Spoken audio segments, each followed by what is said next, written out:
ሰላም እንዴት ናችሁ? የገና ነው ቲዩቶሪያል ቤተሰቦች እንደምን ሰነበታችሁ? እንደምን ቆያችሁ? እኔ በጣም ደህና ነኝ። ለማታቆኝ ሚስተር ገና ነው አበበ ነኝ ከገና ነው ቲዩቶሪያል። ዛሬ ፐብሊክ ፋይናንስ ኤንድ ታክሴሽን ሁለተኛውን ቻፕተር እንጀምራለን። በባለፈው ቪዲዮ ላይ የመጀመሪያውን ቻፕተር በሁለት ፓርት ይዤላችሁ መጥቼ ነበር። ስፔሻሊ ስለ ኢንትሮዳክሽን ቱ ፐብሊክ ፋይናንስ አንዳንድ ነገሮችን አይተን ነበር። ዛሬ ደግሞ ስለ ታክስ ኤንድ ታክሴሽን ስፔሻሊ ሚኒንግ ኤንድ ካራክተሪስቲክስ ኦፍ ታክሴሽን የሚለውን በደንብ የምንመለከት ይሆናል። ወደ ቪዲዮ ከመሄዳችን በፊት የገና ነው ቲዩቶሪያል ቤተሰብ ያልሆናችሁ ካላችሁ ገና ነው ቲዩቶሪያልስን ሰብስክራይብ በማድረግ ቤተሰብ መሆናችሁን እንዳትረሱ። የኔን ቪዲዮ ከሚመለከቱ አብዛኛው ሰዎች መካከል አብዛኛው ሰው ሰብስክራይብ ሳያደርግ ነው የሚመለከተው፣ ለምን እንደሆነ አላቅም። ስለዚህ ይሄንን ቪዲዮ የምትመለከቱ ሰዎች ፕሊዝ ሰብስክራይብ በማድረግ ቤተሰብ መሆናችሁን እንዳትረሱ። ከቻላችሁ ቪፒኤን በማብራት ይሄንን ቪዲዮ ተመልከቱልኝ። ቀጥታ ወደ ቪዲዮ እንሄዳለን። ዛሬ እንግዲህ የምንመለከተው ሁለተኛው ቻፕተር ሚኒንግ ኤንድ ካራክተሪስቲክስ ኦፍ ታክሴሽን ነው። በፐብሊክ ፋይናንስ ኤንድ ታክሴሽን ከምናገኛቸው መሰረታዊ ከሚባሉ ቻፕተሮች መካከል ይሄኛው አንደኛው ነው።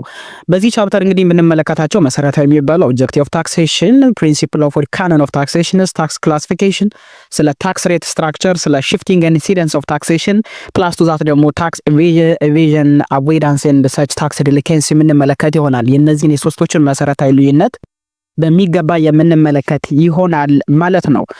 ሌትስ ስታርት ዘ ክላስ። እስኪንጀምር እንግዲህ ዛሬ ሁለተኛው ቻፕተር ላይ እንደ ኢንትሮዳክሽን የምናየው ታክስ አካውንቲንግ ምን ማለት ነው ከሚለው ነው የምንጀምረው። እንደምታውቁት እንግዲህ አካውንቲንግ በጣም በብዙ ነገሮች መከፋፈል እንችላለን። ላይክ ፋይናንሻል አካውንቲንግ፣ ማኔጅመንት አካውንቲንግ፣ ኮስት አካውንቲንግ፣ ፎረንሲክ አካውንቲንግ፣ ታክስ አካውንቲንግ እያል በጣም በብዙ መንገድ መክፈል እንችላለን። እነዚህ እያንዳንዳቸው ደግሞ የራሳቸው የሆነ የሚታወቁበት ስፔሻላይዝድ ፊልድ የምንላቸው ናቸው። ሞር ፎከስድ አድርገው ኢንፋሲስ የሚሰጡበት ቦታ አለ። ታክስ አካውንቲንግም እንግዲህ ዋን ኦፍ ዘ ስፔሻላይዝድ ፊልድስ ኦፍ አካውንቲንግ ውስጥ ከምናገኛቸው መሰረታዊ ከሚባሉ ስፔሻላይዝድ ወይም ደግሞ በስፔሻላይዜሽን ደረጃ የሚሰጡ አንዱ ታክስ አካውንቲንግ ይባላል። ኤኒዌይስ ግን ታክስ አካውንቲንግ ስለምንድነው ሞር ፎከስ አድርጎ የሚሰራ የሚለውን ነገር እናያለን። እንግዲህ ታክስ አካውንቲንግ ላይክ ሪካርዲንግ ኦፍ ታክስ ሪሌትድ ትራንዛክሽንስ ከግብር ጋር የተገናኙ አንዳንድ ግብይቶችን የምንመዘግብበት ሂደት ስለዛ ሞር ፎከስ አድርጎ ይሰራል። ሰች ኮንቲኒየስ ፍሎው አፕ ኦፍ ታክስ ላውስ አፌክቲንግ ታክስ ፓየር ግብር ከፋዮችን አፌክት ሊያደርግ የሚችል አንዳንድ የሆነ ህጎች ካሉ እነሱን ኮንቲኒየስ የሆነ ፎሎው አፕ ይሰራል። አንዳንድ ህጎች አሜንድ ሲደረጉም በዛ መንገድ ላይ የምናይበት ታክስ አካውንቲንግ ይባላል። አንዳንድ የታክስ ኦልተርናቲቭ ቢዝነስ ትራንዛክሽን ኮርስ ኦፍ አክሽኖችንም እነሱን በተመሳሳይ አናሊሲስ እንሰራለን። ከዛ በኋላ ደግሞ ያለውን ኮንሲኩዌንስም የምንመለከት ይሆናል። ስለ ታክስ ቤዝ ኤንድ ታክስ ላያቢሊቲ ዲተርሚኔሽን ሰዋት ታክስ ቤዝ ኤንድ ታክስ ላያቢሊቲን በደንብ የምንመለከት ይሆናል። ስለዚህ ሞር ያወራል ይሄ ታክስ አካውንቲንግ የምንለው። ኤንዋይስ ግን አንዱና በአካውንቲንግ ውስጥ ከምናገኘው ነው ማለት ነው። ሌላውና መሰረታዊ ርዕሰ ጉዳይ ምንድነው? ገቨርንመንት ሃዝ ፕላይድ አን ኢምፖርታንት ሮልስ ኢን ዘ ሶሾ ኢኮኖሚክ ዲቨሎፕመንት ኦፍ ሶሳይቲ። እንግዲህ ዓለም ላይ የትኛው መንግስት ለሶሾ ኢኮኖሚክ ዲቨሎፕመንት ኦፍ ሶሳይቲ ይሰራል? እያንዳንዱ ማህበረሰብ እያንዳንዱ ዜጋ በሶሻልም በኢኮኖሚም በፖለቲካም ጥሩ የሚባል የኑሮ ደረጃ እንዲኖር መንግስት አስፈላጊውን የሚባል ሮል ይጫወታል። አስፈላጊ የሚባለውን ሚና ይጫወታል። መንግስት በጣም አስፈላጊ ነው በዚህ ጉዳይ። ሶሻል ዲቨሎፕመንት ስንል ምን ማለታችን ነው? ሶሾ ኢኮኖሚክ ዲቨሎፕመንት ስንል ምን ማለታችን ነው የሚለውን እንመልከት።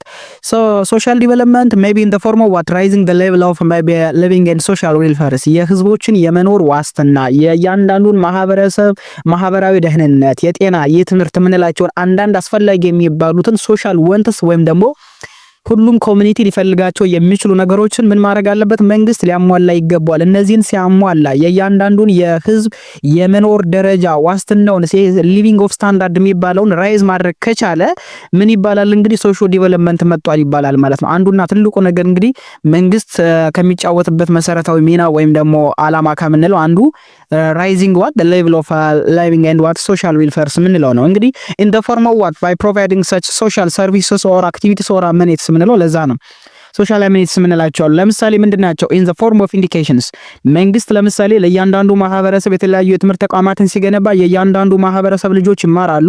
ፕላስ ዛት ሄልዝ ሴንተርስ መንግስት የተለያዩ ቦታ ላይ ማህበረሰቡ ላይ የጤና ተቋማትን ሲገነባ ህዝቡ የጤና አገልግሎት በቀላሉ ማግኘት ይችላል።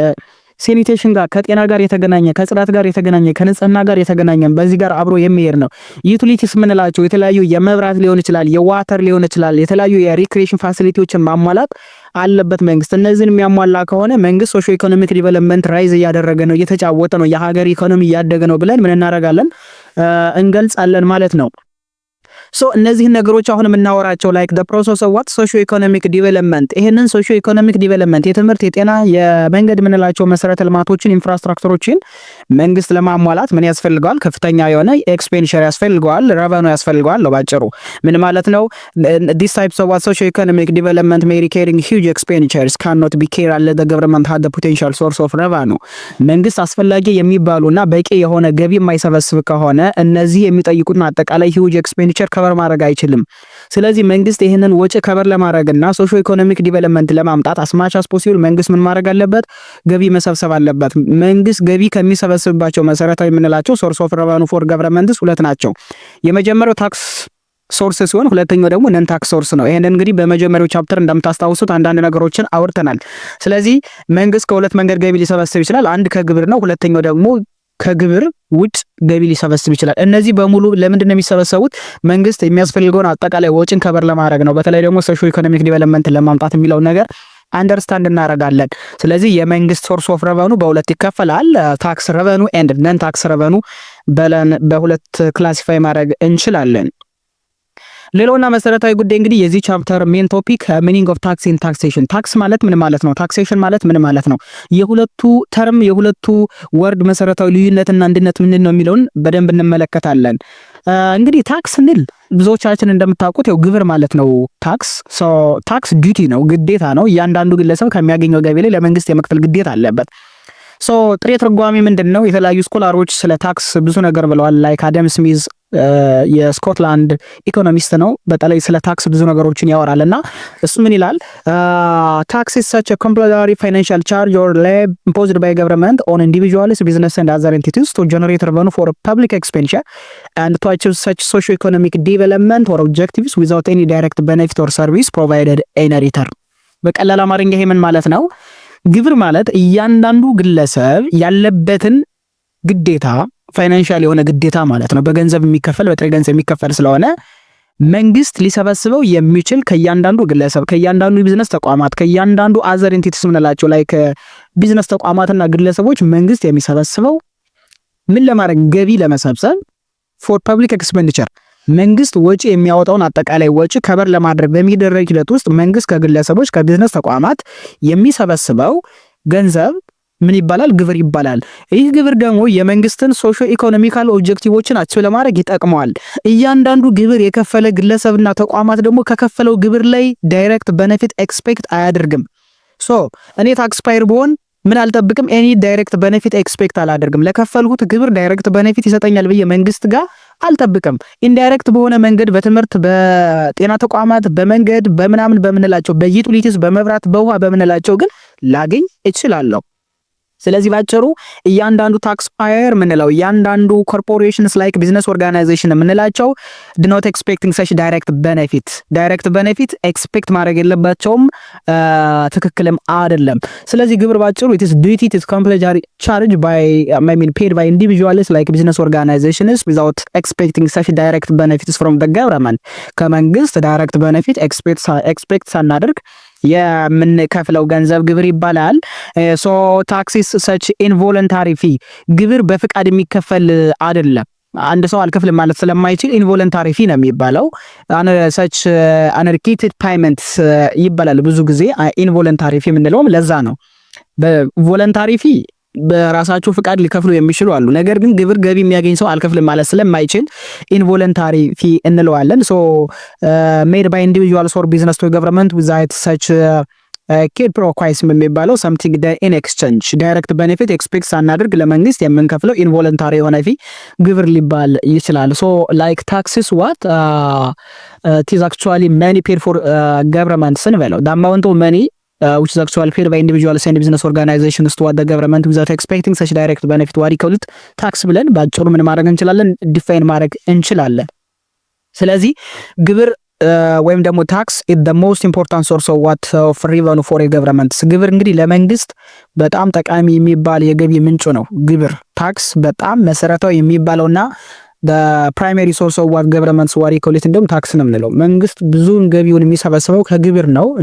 በተለይ ዲቨሎፕድ የሆኑ ሀገሮች ላይ ምናልባት እንደ ሀገራችን ኢትዮጵያ መንግስት የሚሰበስበው ግብር አጠቃላይ ከሚያዘው በጀት ላይ ያን ያህልም ከበር ላይ ያድርግ ይችላል። ሀገራችን ያን ያህልም ዲቨሎፕድ ስላልሆነች ዲቨሎፒንግ ካንትሪ እና ታዳጊ ሀገር እንደመሆናችን መጠን ለማንኛውም ግብር በዚህ መንገድ ዲፋይን የሚደረግ ከሆነ ታክሴሽንስ ምን ማለት ነው የሚለውን ነገር እንመልከት።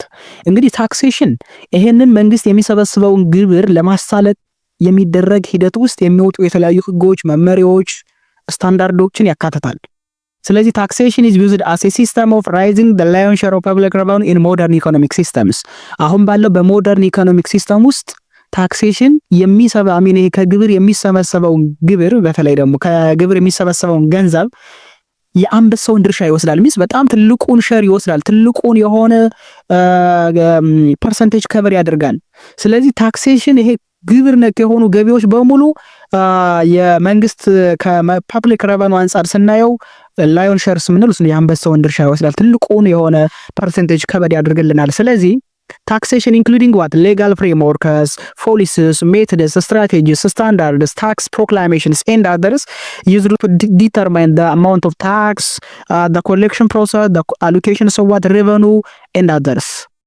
ስለዚህ ባጭሩ ታክሴሽን ማለት መንግስት ግብር ለመሰብሰብ የሚያወጣው እያንዳንዱን ህግ፣ መመሪያ እያንዳንዱን ነገር ማለት ነው የሚይዝ ሆኖ ፖሊሲስ፣ ስትራቴጂስ በተመሳሳይ ደግሞ የሰበሰበውን እንዴት እንደሚሰበስብ ገንዘብ ማለት ነው ከማን እንደሚሰበሰብ እንዴት እንደሚሰበስብ ኦኬ እንዴት አጠቃላይ ግብሩ እንዴት መፈለግ እንዳለበት ህግ ስለሚያስፈልግ እንዴት ኮሌክት ማድረግ እንዳለበትን የሚይዝ ፕላስ ደግሞ ከተሰበሰበ በኋላ የመንግስት ረቨኑ ምን ላይ ነው ኢንቨስት መደረግ ያለበት የሚለውን ነገር የሚያጠናልን የሚይዝልን አንድ ምን ይባላል ታክሴሽንስ ይባላል ሲስተሙ ነው። ስለዚህ እንደ ሲስተም ኦፍ ራይዚንግ ዋት revenues of the government የመንግስትን ገቢ ከፍ ለማድረግ የመንግስትን ወጪ ፕሮፐርሊና አፕሮፕሪየት በሆነ መንገድ ምን ለማድረግ ኢንቨስት ለማድረግ የምንጠቀምበት የአንድ የፐብሊክ ፋይናንስ ተርም ምን ይባላል ታክሴሽንስ ይባላል ማለት ነው። ይሄንን በዚህ መንገድ አንደርስታንድ ማድረግ እንችላለን።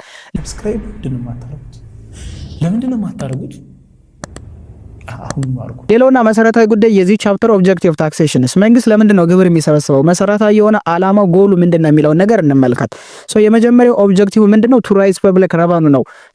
one of the justification beyond collecting such amounts of what tax from different taxpayers and business organization መንግስት ገቢ የሚሰበስበው የመንግስትን ገቢ ከፍ ለማድረግ ነው። ምክንያቱም መንግስት ገቢ የማይሰበስብ ከሆነ ግብር የማይቀበል ከሆነ መንግስት የሚያገኘው ገቢ ይቀንሳል፣ ፐብሊክ ረቨኑ ይቀንሳል። ፐብሊክ ረቨኑ ከቀነሰ ደግሞ ሶሾ ኢኮኖሚክ ዲቨሎፕመንት አይመጣም። የትምህርት ምንለው፣ የጤና ተቋማት ምንለው፣ የመንገድ ምንለው፣ የመብራት የውሃ ምንላቸውን እያንዳንዱን መሰረታዊ ፍላጎቶችን ኮሚኒቲ ወንትስ ምንላቸው፣ ፐብሊክ ወንትስ ምንላቸው፣ ሶሻል ወንትስ ምንላቸውን መንግስት በቀላሉ ማሟላት ስለማይችል አስማች አስ ፖሲብል ይሄንን ማድረግ አለበት። ስለዚህ one of the objective of taxation is to raise what public revenue የመንግስትን ረቨኑ ከፍ ለማድረግ መንግስት ምን ሊያደርግ ይችላል ግብር ሊሰበስብ ይችላል።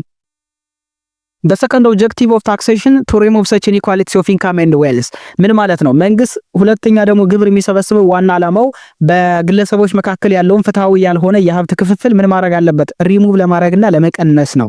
ምንም እንኳን 100% ሪሙቭ ባናደርገውም ሚኒማይዝ ማድረግ እንችላለን፣ መቀነስ እንችላለን። ምን ማለት ነው? ኢንኢኳሊቲ ኦፍ ኢንካም ኤንድ ዌልዝ ማለት በአንድ ሀገር ውስጥ እጅግ በጣም ሀብታም የሚባሉ አሉ፣ እጅግ በጣም ደግሞ ድሃ የሚባሉ ማህበረሰቦች አሉ።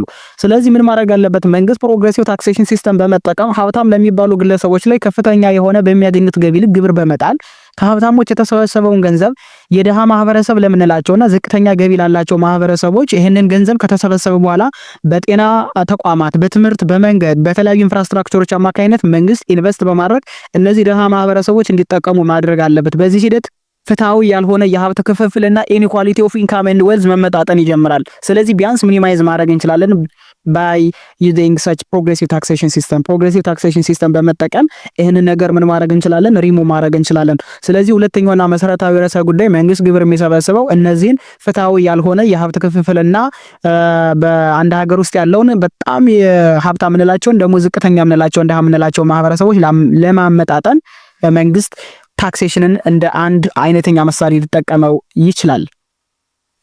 ሌላውና መሰረታዊ ጉዳይ ቱ ኢንሹር ኢኮኖሚክ ስታቢሊቲ ነው። ሶ ዋን ኦፍ ዘ ኦብጀክቲቭ ኦፍ ታክሴሽን መንግስት ግብር የሚሰበስብበት መሰረታዊ ዓላማ ምንድነው?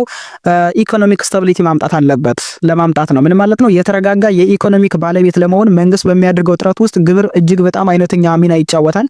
ስለዚህ ኢኮኖሚክ ስታቢሊቲ ማለት በአንድ ሀገር ውስጥ የተረጋጋ ኢኮኖሚ የሚባለው ኢንፍሌሽን የሌለበት ዝቅተኛ የሆነ ኢንፍሌሽን ያለው የተረጋጋ የሆነ የኢኮኖሚክ ባለቤት የሚሆን ኢምፖርት ኤክስፖርቱ የተመጣጠነ ሲሆን በተለይ ኤክስፖርቱ ከበዛ ሃርድ ከረንሲ ማምጣት የምንችል ከሆነ አንኢምፕሎይመንት የሚቀንስ ከሆነ ኦኬ ዲማንድ ኤንድ ሳፕላይ የተመጣጠነ ከሆነ በአንድ ሀገር ውስጥ ምን አለ ይባላል? ኢኮኖሚክ ስታቢሊቲ የተረጋጋ የኢኮኖሚክ ባለቤት ነን ይባላል።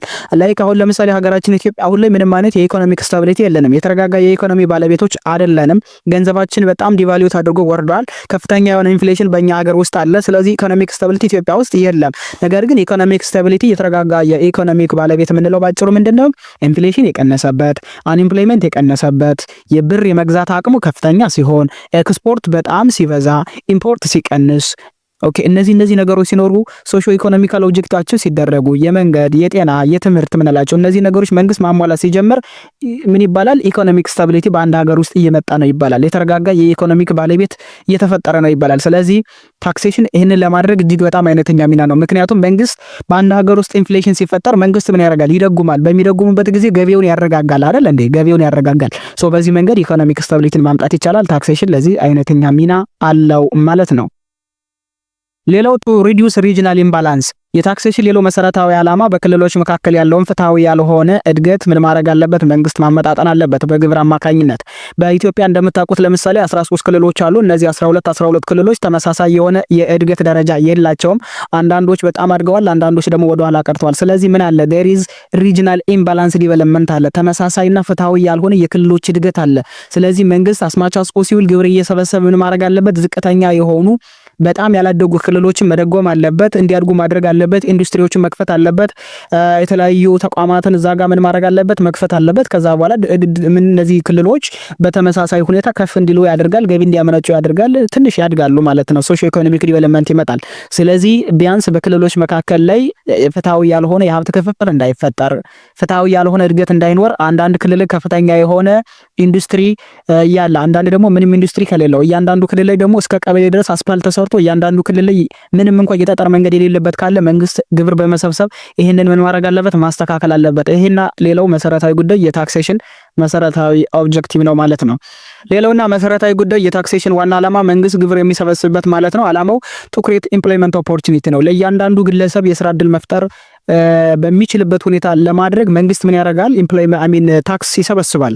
ኢምፕሎይመንት ኦፖርቹኒቲ የተለያዩ የስራ እድል መፍጠር ለምሳሌ መንግስት ምን ያደርጋል? ግብር ከሰበሰበ በኋላ የተለያዩ የኢንዱስትሪ ፓርኮችን በመገንባት እያንዳንዱ ስራ አጥ ወጣት ምን እንዲያደርግ ስራ እንዲጀምር ማድረግ፣ የተለያዩ ጥቃቅንና አነስተኛ ኢንተርፕራይዞችን በገንዘብ መንግስት በማበደር ማለት ነው እንዲጀምሩ ማድረግ በቀላሉ ኢምፕሎይመንት ኦፖርቹኒቲ ክሬት ማድረግ እንችላለን። የመንገድ የጤና ተቋማት ሲሰራ በተመሳሳይ ጆብ ኦፖርቹኒቲ ክሬት ይደረጋል። ሶ በዚህ መንገድ መንግስት ግብር እያሰበሰበ እንደዚህ አይነት አንኢምፕሎይመንትን መቀነስ አለበት። ፕላስ ቱ ዛት ደግሞ ከፍተኛ የሆነ የኢምፕሎይመንት እና ጆብ ኦፖርቹኒቲ ማምጣት አለበት ማለት ነው። ይሄኛው የታክሴሽን ሌላኛው መሰረታዊ ኦብጀክቲቭ ነው።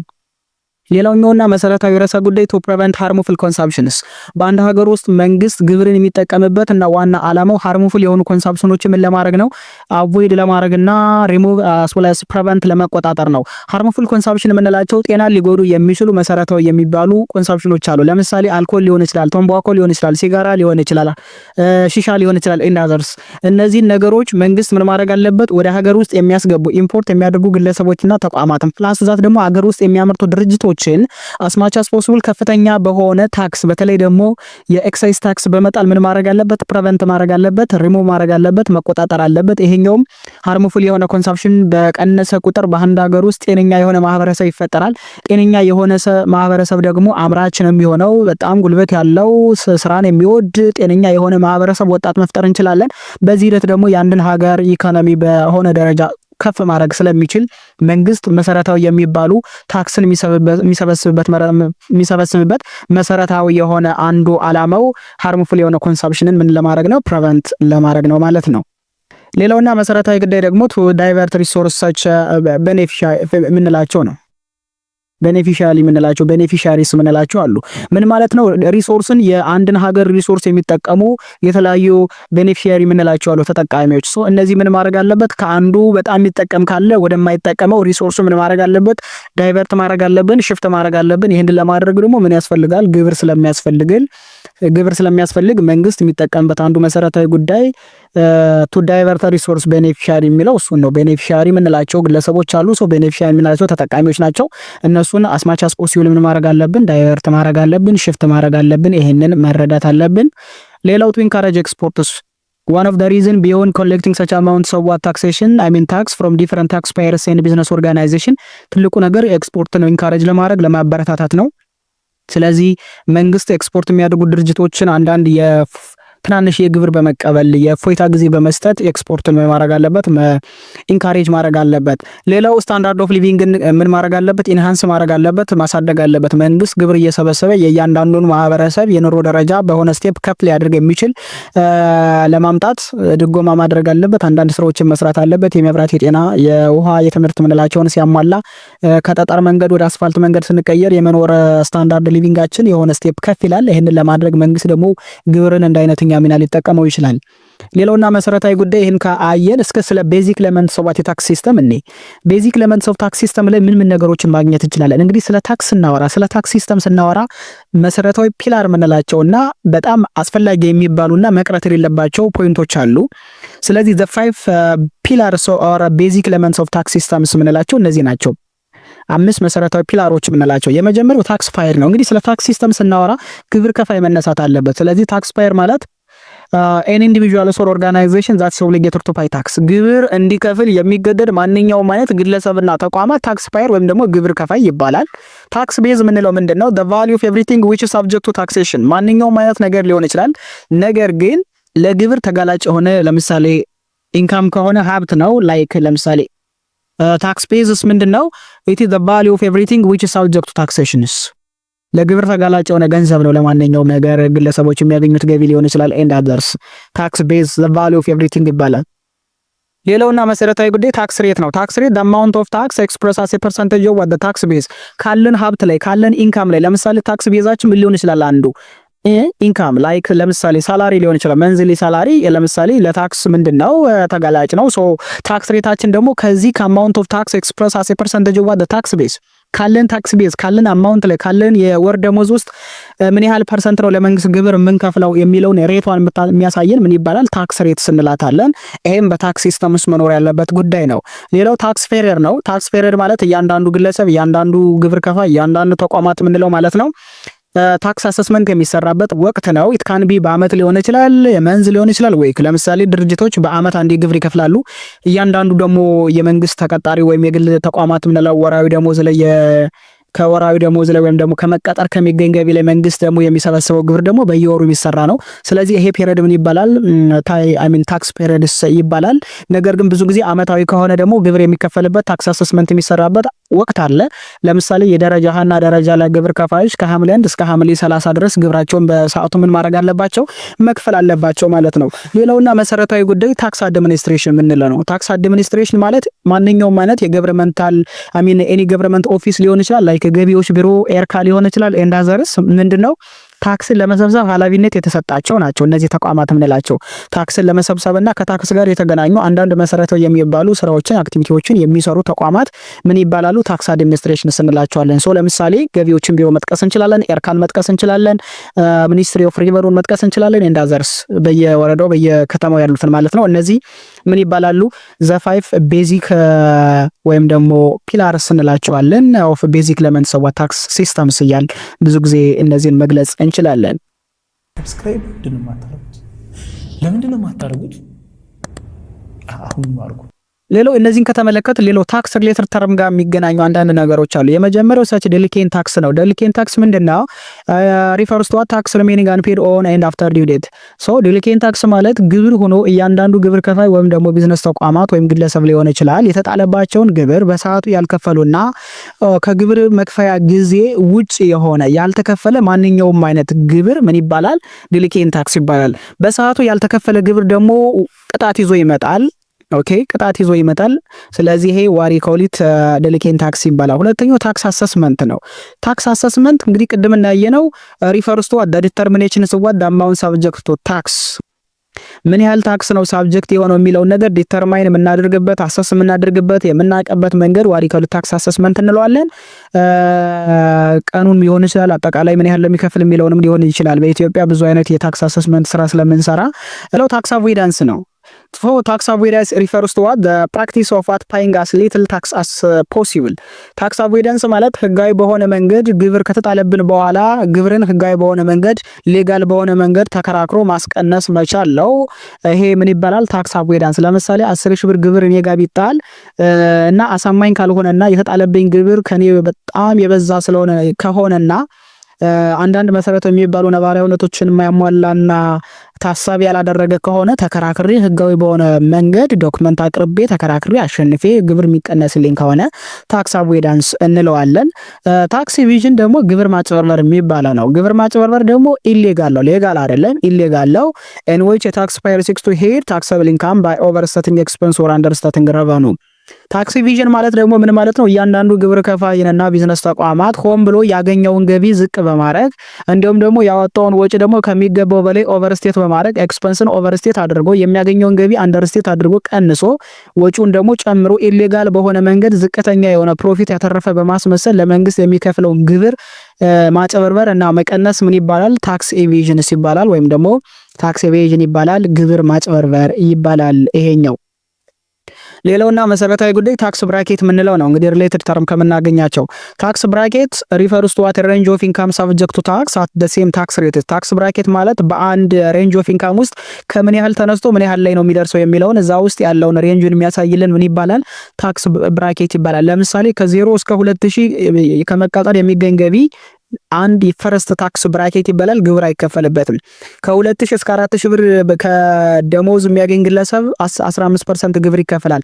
ሁለተኛ ታክስ ብራኬት እያለ እንጠራዋለን ማለት ነው። ስለዚህ ባጭሩ ታክስ ብራኬት ማለት ሬንጅ ኦፍ ኢንካም ከየት ተነስቶ የት ይደርሳል መነሻውንና ላወር ኢንካሙንና ሃየር ኢንካሙን አዲሽናል ላየር ኢንካሙን የሚያሳይብን ዋሪ ኮሊት ምን ይባላል?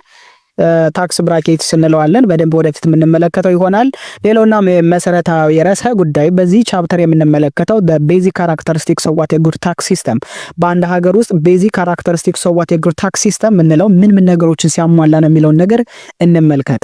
በጣም ለጥሩ የታክሴሽን ሲስተም መሰረታዊ የሚባለው ካራክተሪስቲክሶች እንዲህ ናቸው። የመጀመሪያው ታክስ ኢዝ ዋት ኤ ኮምፕልሰሪ ፓይመንት ሰች ኦብሊጋቶሪ ፓይመንት ነው። ግብር ማንኛውም ሰው ወዶ ፈቅዶ የማይከፍለው መንግስት ግዴታ ሊጥልበት የሚችል እያንዳንዱ ሰው ካገኘው ገቢ ላይ ለመንግስት መክፈል ግዴታ አለበት። አንድ benefits are not the basic conditions in tax payment። ግብር ለመክፈል ከመንግስት የምናገኘው ገቢ እንደ ምን መሆን የለበትም፣ እንደ ምንድነው እንደ ቅድመ ሁኔታ መቆጠር የለበትም። ቤኔፊት ማላገኝ ከሆነ ግብር አልከፍልም የሚባል አይደለም። ግብር ግዴታ ነው። ዳይሬክት ቤኔፊት ኤክስፔክት ማድረግ የለብንም። ይሄም አንድ ጥሩ የታክስ ሲስተም መገለጫ ነው። it is a personal obligation። ግብር ለእያንዳንዱ ግለሰብ የተሰጠ ግዴታ ነው ከሚያገኘው ገቢ ላይ ማለት ነው። it used for common interest። ግብር መንግስት ከሰበሰበ በኋላ ለሁላችንም ለጋራ ጥቅም ለሚሆን ነገሮች የሚጠቀመው ነው። ለምሳሌ የትምህርት፣ የጤና ተቋማትን መገንባት፣ የመብራት አገልግሎት፣ የውሃ አገልግሎት፣ የመንገድ አገልግሎት የሚባሉትን እያንዳንዱን ኮሚኒቲ ወንትስ ወይም ደግሞ ሶሻል ወንትስ የሚባሉትን ነገር ለማሟላት የሚጠቀምበት ስለሆነ it used for what common interest። ሌላው መሰረታዊ ጉዳይ ደግሞ it is a legal collection። መንግስት ከእያንዳንዱ ከሚያገኘው እያንዳንዱ ግለሰብ እያንዳንዱ ቢዝነስ ተቋማት ከሚያገኘው ገቢ ላይ የሚሰበስበው ግብር በተመሳሳይ ምንድነው ሌጋል ህጋዊ የሆነ ኮሌክሽን ነው፣ ህገወጥ አይደለም። ስለዚህ ህጋዊ ነው። ሌላው it is a periodic and regular payment። ግብር በወቅት የሚከፈለው ታይም ፔሪድ ያለው ነው። ሬጉላር ፓይመንት ነው። ለመንግስት ለምሳሌ የመንግስት ሰራተኛ የሆነ ወይም ደግሞ ተቀጥሮ የሚሰራ ግለሰብ በየወሩ ለመንግስት ይከፍላል። ይሄ ምንድነው ሬጉላር ነው፣ ፔሪዮዲክ ነው። የቢዝነስ ተቋማት ደግሞ ድርጅቶች ደግሞ በአመት አንድ ይከፍላሉ። አሁን ህጉ ስለተቀየረ በነገራችን ላይ ግብር የሚከፍሉት በየሩብ አመት በየ3 ወሩ ነው። ከአመት እንግዲህ በየ3 ወሩ በአመት 4 ይከፍላሉ። በአራት አስቀድመው ነው የሚከፍሉት። ከዚህ በፊት ለከፈሉት ገንዘብ 25% ምን ያደርጋሉ? አስቀድመው ይከፍሉና ወደፊት ትርፍና ቅናሽ ካለ ተመላሽ ይደረግላቸዋል። ይሄንን ወደፊት የምንመለከተው ይሆናል። ሐምሌ 2017 ዓ.ም የወጣው አዲሱ የተሻሻለው አዋጅ ነው። እንግዲህ ታክስ ፕሮክላሜሽን ናምበር 395/2017 ነው እንደዚህ የሚለው። ወደፊት በደንብ የምነግራችሁ ይሆናል። ስለ ኢትዮጵያን የታክሴሽን ሲስተም ስናወራ ሌላውና መሰረታዊ ጉዳይ ታክሴሽን it has wide scopes ታክሴሽን እጅግ በጣም ብዙ ስኮፖችን ከበር የሚያደርግልን ነገር ነው። ስለ ግለሰብ ኢንካም ያወራል፣ ስለ ድርጅት ያወራል፣ ስለ ረንታል ኢንካም ያወራል፣ ስለ ቢዝነስ ኢንካም ታክስ፣ ስለ ኢንዳይሬክት ታክስ ያወራል። በጣም ብዙ ስኮፖችን ከበር ማድረግ የሚችል ነው። ይሄም በተመሳሳይ አንዱ ነው። ሌላው should be in harmony with national objectives ግብር መሰብሰብ ያለበት ከሀገራችን የናሽናል ኦብጀክቲቭ ጋር ተመጣጣኝ መሆን አለበት፣ የተግባባ መሆን አለበት፣ ሃርሞናይዝድ መሆን አለበት፣ የተመጣጠነና ወጥነት የሆነ መሆን አለበት ነው። የአንድ ሀገር ለምሳሌ ሀገራችን ኢትዮጵያ በ2030 ምናምን ዓመት መካከለኛ ገቢ ከሚያገኙ አገሮች ጋር ለመሰለፍ ናሽናል ኦብጀክቲቭ ካለን በተመሳሳይ ግብር ለመሰብሰብ ሲታሰብ ያንን ታሳቢ በማድረግ መሆን አለበት። ሌሎችንም ፊስካል ፖሊሲውን በማከለ መልኩ መሆን አለበት ማለት ነው። no discrimination against in tax payment ግብር በሚከፍሉት ግለሰቦች ላይ ምንም አይነት አድሎ መኖር የለበትም።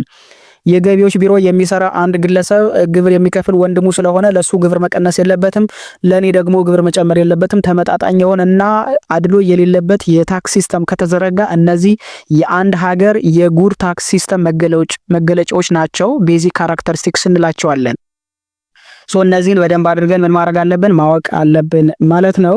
ሰብስክራይብ ለምንድን ነው የማታደርጉት? ሌላውና መሰረታዊ ጉዳይ ስለ ፕሪንሲፕል ኦፍ ታክሴሽን እናወራ፣ ስለ ካኖን ኦፍ ታክሴሽን፣ ስለ ሩል ኦፍ ታክሴሽን፣ ስለ ስታንዳርድ ኦፍ ታክሴሽን ስምናወራ ይሆናል። በተለይ ደግሞ አደም ስሚዝ የምንለው ቅድም ያልኋቸው የአንድ የስኮትላንድ ኢኮኖሚስት ያስቀመጣቸው ስለ ታክሴሽን እጅግ በጣም መሰረታዊ የሚባሉና ጥሩ ቶፒኮች አሉ። እነሱን የምንዳስስ ይሆናል። In fact, tax is the major source of revenue to the government. እንደሚታወቀው ግብር ለመንግስት እጅግ በጣም አይነተኛ ገቢ ከሚያስገኙ መካከል አንዱ ነው። So according to Adam Smith, a tax is a contribution from citizen for the support of the government. Adam Smith ምንድነው የሚለው? ግብር ማንኛውም አይነት ሲቲዝን የአንድ ሀገር ዜጎች ለመንግስት ኮንትሪቢዩት የሚያደርጉት የሚያዋጡት ነው። ምን ለማድረግ? መንግስትን ሳፖርት ለማድረግ፣ የመንግስትን ወጪ ከበር ለማድረግ በሚደረግ ሂደት ውስጥ ሳፖርት የሚያደርጉት ግብር ይባላል ለሚለን እንዲሁም ደግሞ የተለያዩ ስኮላሮች ስለ ፐብሊክ ፋይናንስ ብዙ ነገሮችን ብለዋል። በተለይ አደም ስሚዝ የሚባለው አሁን የምነግራችሁ ግለሰብ ማለት ነው የአንድ ኢኮኖሚስት ስኮላር በጣም ታዋቂ ነው። the father of economics እየተባለ ብዙ ጊዜ እንደውም ይጠራል። ስለ ካኖን ኦፍ ታክሴሽን፣ ስለ ፕሪንሲፕል ኦፍ ታክሴሽን ብሎ ያስቀመጣቸው 4 መሰረታዊ ነገሮችን አስቀምጧል። እሱ እነዚህን መሰረታዊ የሚባሉ ፕሪንሲፕሎችን ያስቀመጣቸው ከኤፊሺየንሲ አንፃር፣ ከፌርነስ አንፃርና ከኢኳሊቲ አንፃር ነው ያስቀመጣቸው። ሶ ካኖን አድቮኬትድ ባይ አደም ስሚዝ ወይም ደግሞ ካኖን ኦፍ ታክሴሽን ፕሪንሲፕል ኦፍ ታክሴሽን ባይ አደም ስሚዝ ምንላቸው 4 ናቸው። ካኖን ኦፍ ኢኳሊቲ፣ ካኖን ኦፍ ሰርቴኒቲ፣ ካኖን ኦፍ ኮንቬኒየንስ እና ካኖን ኦፍ ኢኮኖሚ ወይም ደግሞ ኮስት ኢፌክቲቭ የምንላቸው እነዚህን 4 ነገሮችን አደም ስሚዝ ምን ያደርጋል ማለት ነው ያስቀምጣል። ሶ እስኪ አንድ ባንድ እንመልከታቸው። ሌሎቹ ስኮላሮች ምንላቸው ደግሞ ከአደም ስሚዝ በኋላ የተነሱ አንዳንድ ኢኮኖሚስቶች እና ግለሰቦች ደግሞ ስለ ታክስ እነዚህን ነገሮች አንስተዋል። ላይክ ካኖን ኦፍ ፕሮዳክቲቪቲ የሚባል ስለ ካኖን ኦፍ ኢላስቲሲቲ፣ ስለ ካኖን ኦፍ ዳይቨርሲቲ፣ ስለ ካኖን ኦፍ ሲምፕሊሲቲ፣ ስለ ካኖን ኦፍ ኤክስፓንሲ፣ ስለ ካኖን ኦፍ ኮኦርዲኔሽን እና ስለ ካኖን ኦፍ ኒውትራሊቲ በደንብ አድርገው አስቀምጧል። እነዚህን በደንብ የምንመለከት ይሆናል። ሶ ስለ አደም ስሚዝ ወደ መጀመሪያው እንሂድ። እንግዲህ አደም ስሚዝ ስለ ካኖን ኦፍ ኢኳሊቲ ወይም ደግሞ ስለ ኢኩዊቲ ኤንድ ፌርነስ አንዳንድ ነገሮችን ብሏል። እንግዲህ ካኖን ኦፍ ኢኳሊቲ ስንል ኢኩዊቲ መኖር አለበት፣ ፌርነስ መሆን አለበት ነው። እንዴት የሚለውን ነገር እንመለከታለን። So taxation should be proportional to the taxpayer ability to pay, ensuring fairness across all individuals ነው የሚለን። እንግዲህ አደም ስሚዝ ምንድነው የሚለው? ታክሴሽን ምን መሆን አለበት? ፕሮፖርሽናል መሆን አለበት ነው። እያንዳንዱ ታክስፓየር መክፈል ያለበት በሚችለው አቅም ነው። ability to pay ensuring what fairness across all individuals እያንዳንዱ ግለሰብ በሚችለው አቅም ለመንግስት ግብር የሚከፍል ከሆነ ፌርነስ አለ ነው የሚለን። ፍትሃዊ ነው፣ ኢኩዊቲ ይኖራል፣ ፕሮፖርሽናል ነው። እያንዳንዱ ግለሰብ መክፈል ያለበት፣ እያንዳንዱ ቢዝነስ ተቋም ለመንግስት ግብር መክፈል ያለበት በሚያገኘው ገቢ ልክ ነው፣ በሚችለው አቅም ነው። ስለዚህ ይሄ ደግሞ ፌርነስን ያመጣል፣ ፍትሃዊነት ይሰፍናል፣ ኢኳሊቲ ይኖራል ብሎ ስለሚያስብ ስለ ካኖን ኦፍ ኢኳሊቲ ይገልጻል። ታክስ በርደን ሹድ ቢ ፌር ኤንድ ኢኳል ታክስ በርደኑ በግለሰቦች ላይ የሚጣለው ግብር ተመጣጣኝ መሆን አለበት፣ ፌር መሆን አለበት።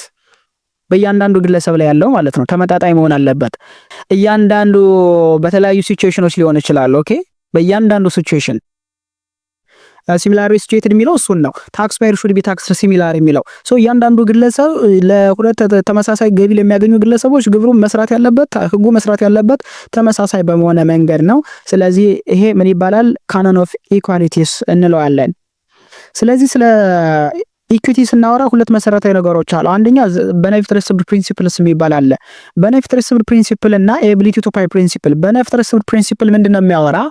ታክስ ፓየር should contribute to the government in proportion to the benefit that they receive from public expenditures ነው የሚለው። ምን ማለት ነው? እያንዳንዱ ግብር ከፋይ ወይም ደግሞ ታክስ ፓየርስ ለመንግስት ኮንትሪቢዩት የሚያደርገው ፕሮፖርሽናሊ ከቤኔፊት አንጻር። ምን ማለት ነው? መንግስት ፐብሊክ ኤክስፔንዲቸር ብሎ ያወጣል። የትምህርት ተቋማት ሊገነባ ይችላል፣ የጤና ተቋማት፣ መንገድ ምናምን። ከዛ ኢንዳይሬክት በሆነ መንገድ ፕሮፖርሽናሊ የምናገኘው ቤኔፊት አለ። ሶ ይሄ ምን ይባላል? ቤኔፊት ሪሲቭድ ፕሪንሲፕል ይባላል። ጥቅምን መሰረት ያደረገ ነው። ሁለተኛው ደግሞ ኤቢሊቲ ቱ ፓይ ፕሪንሲፕል የሚባለው ሲቲዝን ሹድ ቢር ታክስ በርደን ኢን ላይን ዊዝ ዴር ኤቢሊቲ ቱ ታክስ ኤቢሊቲ ቱ ፓይ ታክስስ። ምን ማለት ነው? እያንዳንዱ ግብር እያንዳንዱ ዜጋ እያንዳንዱ ግብር ከፋይ የታክስ በርደኑን ምን የሚያደርጉት የሚወስዱት በሚችሉት አቅም ልክ ነው መሆን ብሎ የሚያስብ ደግሞ ፕሪንሲፕል ምን ይባላል? ኤቢሊቲ ቱ ፓይ ፕሪንሲፕልስ ይባላል። ያኛው ደግሞ ከቤኔፊት አንጻር ደግሞ ቤኔፊት ሪሲቭድ ፕሪንሲፕልስ እንለዋለን። ሶ እነዚህ ቱ ፕሪንሲፕል ኦፍ ዋት ኢኩዊቲስ እንላቸዋለን። እነዚህን መረዳት አለብን ማለት ነው። ሌላውና መሰረታዊ ርዕሰ ጉዳይ ስለ ኢኩዊቲ ስናወራ ሁለት አይነት ኢኩዊቲ ሊኖረን ይችላል። አንደኛው ሆሪዞንታል ኢኩዊቲ የሚባለው ነው። ሁለተኛ ደግሞ ቨርቲካል ኢኩዊቲ የምንለው ነው። ሆሪዞንታል ኢኩዊቲ ምንድነው የሚለው? ሆሪዞንታል those with equal ability to pay should bear an equal tax burdens። ሁለት የተለያዩ ግለሰቦች ተመሳሳይ የሆነ ገቢ የሚያገኙ ከሆነ ለመንግስት ግብር መክፈል ያለባቸው ተመሳሳይ ታክስ ነው። ኦኬ፣ ሴት ስለሆነች መቀነስ የለበትም፣ ወንድ ስለሆነ መጨመር የለበትም፣ ቀይ ስለሆነ ለአንዱ ከፍ ብሎ ጥቁር ስለሆነ ለአንዱ መቀነስ የለበትም። ሁለት ግለሰቦች ለምሳሌ ኢማጂን ዩኒቨርሲቲ ግራጁዌት ለምሳሌ አማኑኤልና ሳራ የሚባሉ ከዩኒቨርሲቲ የተመረቁ ሁለት ግለሰቦች በየወሩ 20 ሺህ ብር ደሞዝ ያገኛሉ። ስለዚህ በዚህ ህግ መሰረት በሆሪዞንታል ኢኩዊቲ መሰረት እነዚህ ሁለቶችም ተመሳሳይ የሆነ በሴም አማውንት ኦፍ ኢንካም ታክስ ምን ማድረግ አለባቸው? ለመንግስት መክፈል አለባቸው። ይሄንን የሚገልጽልን የኢኩዊቲ ተርም ምን ይባላል? ሆሪዞንታል ኢኩዊቲ ይባላል። አደም ስሚዝ ያስቀመጠልን ነው። ሁለተኛውና ቨርቲካል ኢኩዊቲ የምንለው ነው። ቨርቲካል ኢኩዊቲ ስሙ እንደሚያመለክተው ምን ማለት ነው? those with greater ability to pay should pay more። ብዙ ገንዘብ የሚያገኙ ግለሰቦች፣ ብዙ ገንዘብ ለመክፈል አቅም ያላቸው ግለሰቦች ብዙ ግብር መክፈል አለባቸው። ዝቅተኛ ግብር ያላቸው ግለሰቦች ደግሞ ለመንግስት የሚከፍሉት ግብር ምን መሆን አለበት? ትንሽ መሆን አለበት ነው። ለምሳሌ ይሄንን ኤግዛምፕል እንመልከት። አማኑኤል እርንስ 10 ሺህ ፐር መንዝ። ለምሳሌ ይሄኛው ሌላ ኤግዛምፕል ነው፣ ከላኛው ጋር እንዳታገናኙት። ስማቸው አንድ ቢሆንም አማኑኤል የሚያገኘው በወሩ 10 ሺህ ነው። ሳራ የምታገኘው ደግሞ በወሩ 30 ሺህ ነው። ስለዚህ በቨርቲካል ኢኩዊቲ መሰረት ለመንግስት ብዙ ግብር መክፈል ያለባት ማናት? ሳራ ትሆናለች ማለት ነው። ስለዚህ አንደር ኤ ፌር ታክስ ሲስተም ሳራ ሹድ ፓይ ዋት ሞር ታክስ ኖት ኦንሊ ኢን አማውንት በት ኦልሶ አት ሃየር ታክስ ሬትስ። ለምሳሌ ሳራ 30 ሺህ ነው የምታገኘው። በአዲሱ የኢትዮጵያ ታክስ ህግ መሰረት 35% ሬት ነው የሚታሰብባት። አማኑኤል ደግሞ የሚያገኘው 10 ሺህ ነው፣ 30% ነው። ስለዚህ ሬቱ ራሱ የተለያየ ነው፣ የሚከፍሉትን በዛ ልክ የተለያየ ነው። ይሄ ምን ይባላል? ቨርቲካል ኢኩዊቲ። ስለዚህ ቨርቲካል ኢኩዊቲ ምን ይደግፋል ከተባለ የፕሮግሬሲቭ ታክሴሽን ሲስተምን ይደግፋል። ብዙ ገንዘብ የሚያገኙ ግለሰቦች ብዙ ግብር መክፈል አለባቸው፣ ዝቅተኛ ግብር የሚያገኙ ግለሰቦች ደግሞ ዝቅተኛ ግብር መክፈል አለባቸው የሚለውን ነገር የሚዳሰስልን ይሆናል። ዋት ኢኳሊቲ ምን ይባላል? ካኖን ኦፍ ኢኳሊቲ ኢኩዊቲ ኤንድ ፌርነስ እያለ እንጠራዋለን ማለት ነው። ሌላውና ሁለተኛው መሰረታዊ ጉዳይ አደም ስሚዝ ያስቀመጠልን ስለ ካኖን ኦፍ ኮንቪኒየንስ ነው። ካኖን ኦፍ ኮንቪኒየንስ ምን ማለት ነው የሚለውን ነገር እናንሳ። በተለይ ደግሞ እያንዳንዱ የታክሴሽን ሲስተም ህጉ ታክስ ፕሮክላሜሽኑ ላይ ግብር ከፋዮች መመቸት አለበት በተመሳሳይ። ስለዚህ ሞድ ኤንድ ታይሚንግ ነው መሰረታዊ የምናነሳው። ስለዚህ the mode and timing of tax payment should be convenient to the taxpayer። እያንዳንዱ ግብር ከፋይ ግለሰብ ሊሆን ይችላል፣ ተቋማት ሊሆን ይችላል፣ ግብር የሚከፍሉበት ወቅት፣ ግብር የሚከፍሉበት መንገድ የተመቸ መሆን አለበት። ጊዜን መቆጠብ አለበት። ጊዜን የሚወስድ መሆን የለበትም። ቢሮክራሲ መኖር የለበትም። የተመቸ መሆን አለበት። ዋት ኢኳልስ ካኖን ኦፍ ኮንቪኒየንስ እንለዋለን። ታክሱ should be imposed in such a manner and at the time which is most convenient for the taxpayers። ግብር መጣል ያለበት ግለሰቦች በሚችሉት አቅም የሚከፍሉበትና ገቢ ባላቸው ሰዓት ነው። ገቢ በሌላቸው ሰዓትና ገንዘብ ሊያገኙ በማይችሉበት አጋጣሚ ግብር መጣል የለበትም ብሎ የሚያስብ ዋት ኢኳልስ ካኖን ኦፍ ኮንቪኒየንስ እያለ እንጠራዋለን። ለምሳሌ አንድ ኤግዛምፕል እነግራችኋለሁ እዚህ ጋር The canon is such meant to protect the tax buyers from unnecessary harassment by the tax officials። ስለዚህ የታክስ ሲስተሙ የታክሴሽን ሲስተሙ ህጉ፣ ስርዓቱ፣ ፕሮክላሜሽኑ እያንዳንዱ ነገር ታክስ አሰስመንት ፔሪዱ የተመቸ መሆኑ ኮንቪኒየንት መሆኑ unnecessary harassment by the tax officials ግብር ከፋዮች ላይ አላስፈላጊ የሚባሉ ጫናዎች እንዳይደርስባቸው ግብር ከፋዮች ላይ ማለት ነው ሊከላከል ይችላል። ስለዚህ ጥቅም አለው ነው የሚለን። ሶ ምን ማለት ነው? ታክስ ፓየር ሹድ ቢ ዌል ኢንፎርምድ በደንብ ማወቅ አለባቸው አባውት ዘ ታይም መቼ ግብር መክፈል እንዳለባቸው፣ ምን ያህል ግብር መክፈል እንዳለባቸው፣ እንዴት ደግሞ መክፈል እንዳለባቸው መንግስት ታክስ ኦፊሻል የምንላቸው ማለት ነው ለእያንዳንዱ ግብር ከፋዮች ማሳወቅ አለበት። ይሄንን ማድረግ የሚችል ታክስ ኦፊሻል እና መንግስት ምን ይባላል? የሚከተለው የታክሴሽን ሲስተሙ ጥሩ ነው፣ ካኖን ኦፍ ኮንፊደንስ አለ ይባላል። ስለዚህ ታክሴሽን ከምንመራባቸው ፕሪንሲፕል ከምንላቸው አንዱ ምን አለበት? there is ኮንቪነንት የሆነ ነገር መፈጠር አለበት፣ ኮንቪነንት የሆነ ምህዳር መፈጠር አለበት። ይሄንን ስናደርግ በቀላሉ መንግስት ግብር መሰብሰብ ይችላል ማለት ነው። ለምሳሌ ይሄንን ኤግዛምፕል እንመልከት። for example the best time for the collection of what land revenue is what the time of such harvest ምን ማለት ነው? ለምሳሌ ገበሬዎች ለምሳሌ ካላቸው መሬት ላይ ምን ያደርጋሉ? ግብር ይከፍላሉ። እና ግለሰቦች ግብር የሚከፍሉት መሬት ያላቸው ሰዎች ለምሳሌ ለነሱ በጣም አሪፍ የሚባለው ጊዜ መቼ ነው? በሃርቨስት ወቅት ነው። በዛ ጊዜ ምን አለ? ገቢ ገንዘብ አላቸውና ምን ማድረግ ይችላል? መንግስት በዚህ ሰዓት ግብር መሰብሰብ ይችላል ማለት ነው። ሲሚላሪሊ taxes on rent of house should be collected when it is most convenient for the contributor to pay። በተመሳሳይ እንግዲህ ምን ማለት ነው? ታክስ ኦን ረንት ኦፍ ሃውስ ማለት ምን ማለት ነው? ቤት አከራይተው ከክራይ የሚገኝ ገቢ ላይ ማለት ነው መንግስት ኮሌክት ማድረግ ያለበት ግብር መጣል ያለበት በተመቸ ሰዓት ነው። በተለይ ደግሞ ይሄ ግብር የተከራየው አካል በሚከፍልበት ወቅት ነው መሆን ያለበት እንጂ እያንዳንዱ አከራይ ገንዘብ ካልተቀበለ ከየትም አምጥቶ ለመንግስት ሊከፍል አይችልም። ስለዚህ ወቅቱ ምን መሆን አለበት? የተመቸ መሆን አለበት። ይሄ ምን ይባላል? ካኖን ኦፍ ኮንቪነንስ እንለዋለን። ሌላው ካኖን ኦፍ ሰርቲኒቲ የምንለው ነው። ካኖን ኦፍ ሰርቲኒቲ ምን ማለት ነው? ካኖን ኦፍ ሰርቲኒቲ the tax which each individual is required to pay should be certain and what not such arbitrary። ምን ማለት ነው? ካኖን ኦፍ ሰርቲኒቲ ማለት እያንዳንዱ ግለሰብ እያንዳንዱ ቢዝነስ ተቋማት የሚከፍሉት ግብር የታወቀ መሆን አለበት፣ ሰርቴን መሆን አለበት። አንዳንድ አላስፈላጊ የሚባሉ ህጎች መኖር የለባቸውም። በጣም ቢሮክራሲ መኖር የለበት ነው። the time of payment መታወቅ አለበት፣ the manner of payment መታወቅ አለበት፣ way of computing the amount እንዴት እንደሚሰላ ግብር ማወቅ አለብን መታወቅ አለበት፣ ግልጽ መሆን አለበት ለእያንዳንዱ ታክስ ፓየርስ። ኦኬ ግልጽ መሆን አለበት። ይሄ canon of certainty እንለዋለን። so Adam Smith was also of the view that the government must also be certain of the amount which it derives from a particular tax። ከእያንዳንዱ የግብር አንግል ስናየው መንግስት ራሱ ይሄንን ማድረግ አለበት ማሳወቅ አለበት ነው የሚለው። ስለዚህ ይሄ ለእያንዳንዱ ግለሰብና ለሀገርም ጠቀሜታ አለው።